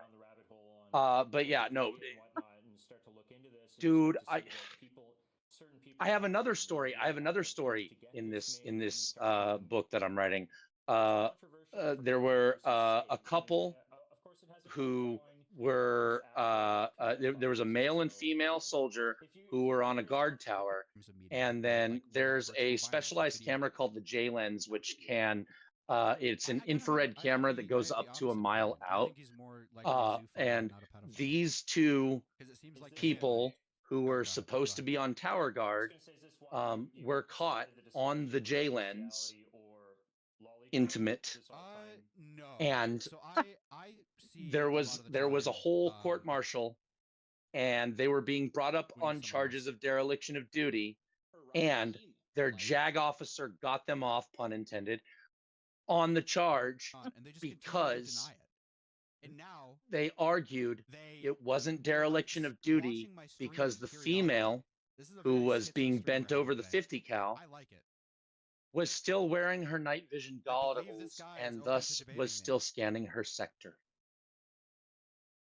She was still aware of her I surroundings. mean,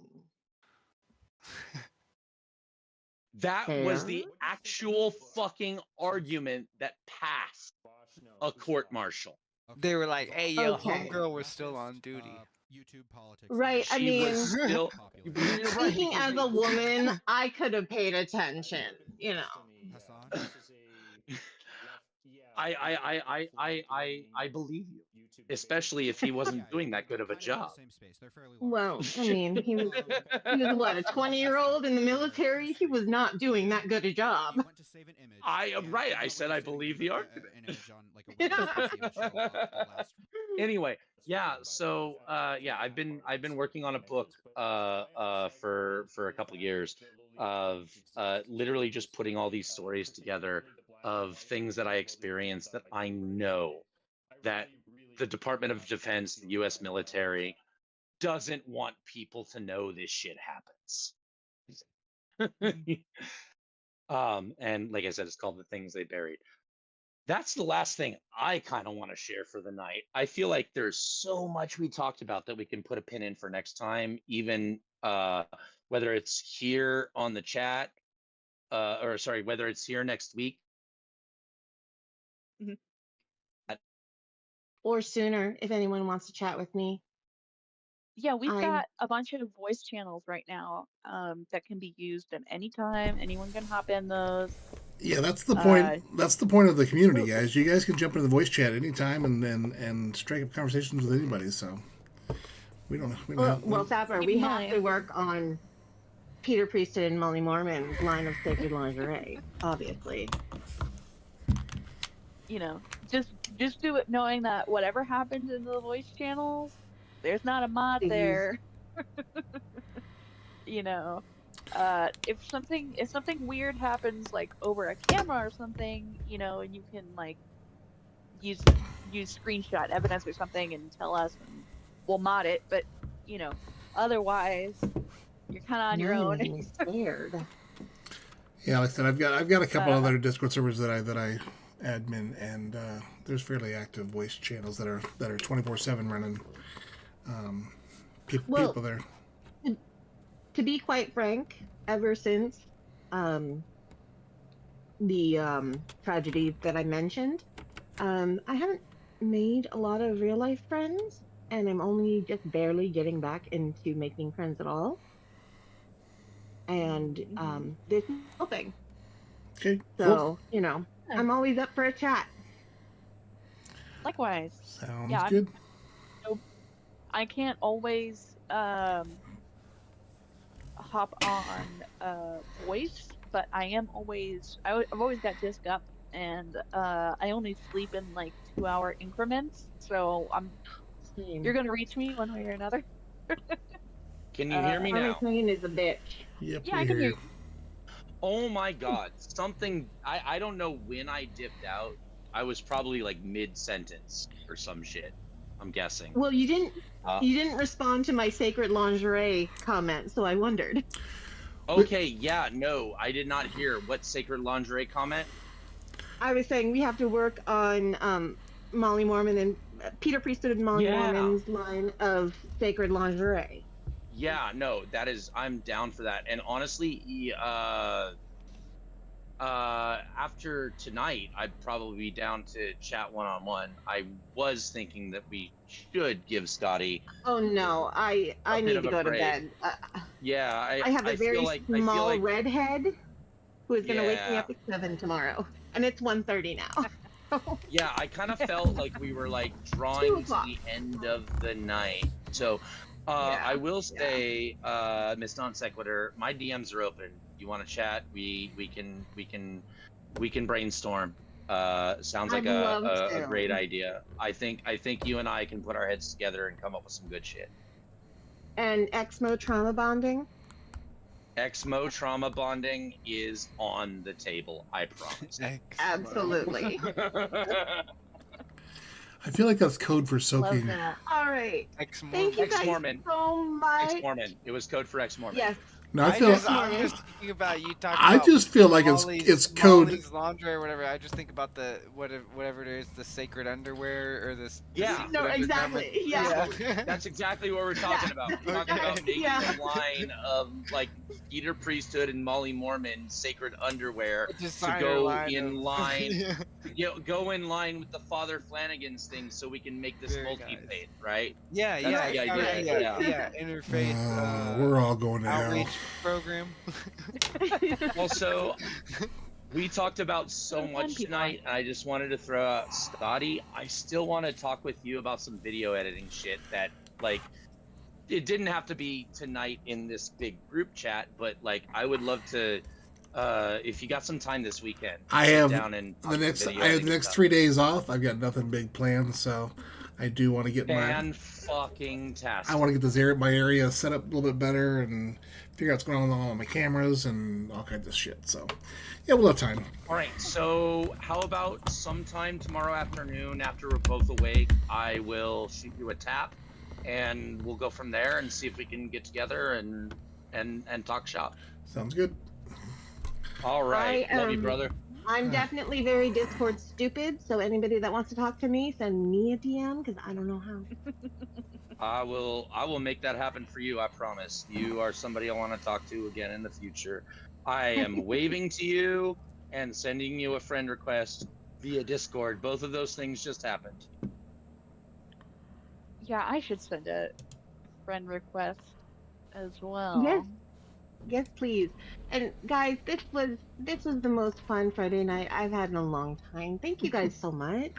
Yeah. I was super gonna enjoyed say, it. I'm gonna go ahead and claim credit for that. I am an amazing centerpiece for any conversation. Well, thank you for having me. No argument. All right. Well, you guys And have a lovely night, and I'll catch you probably tomorrow. I'm not gonna be. I don't have a membership, so I'm not gonna be in the members only stream that's in the morning. But for those who are members with the Damn Network, have fun, enjoy yourselves. Thank you, and Vit. stay safe.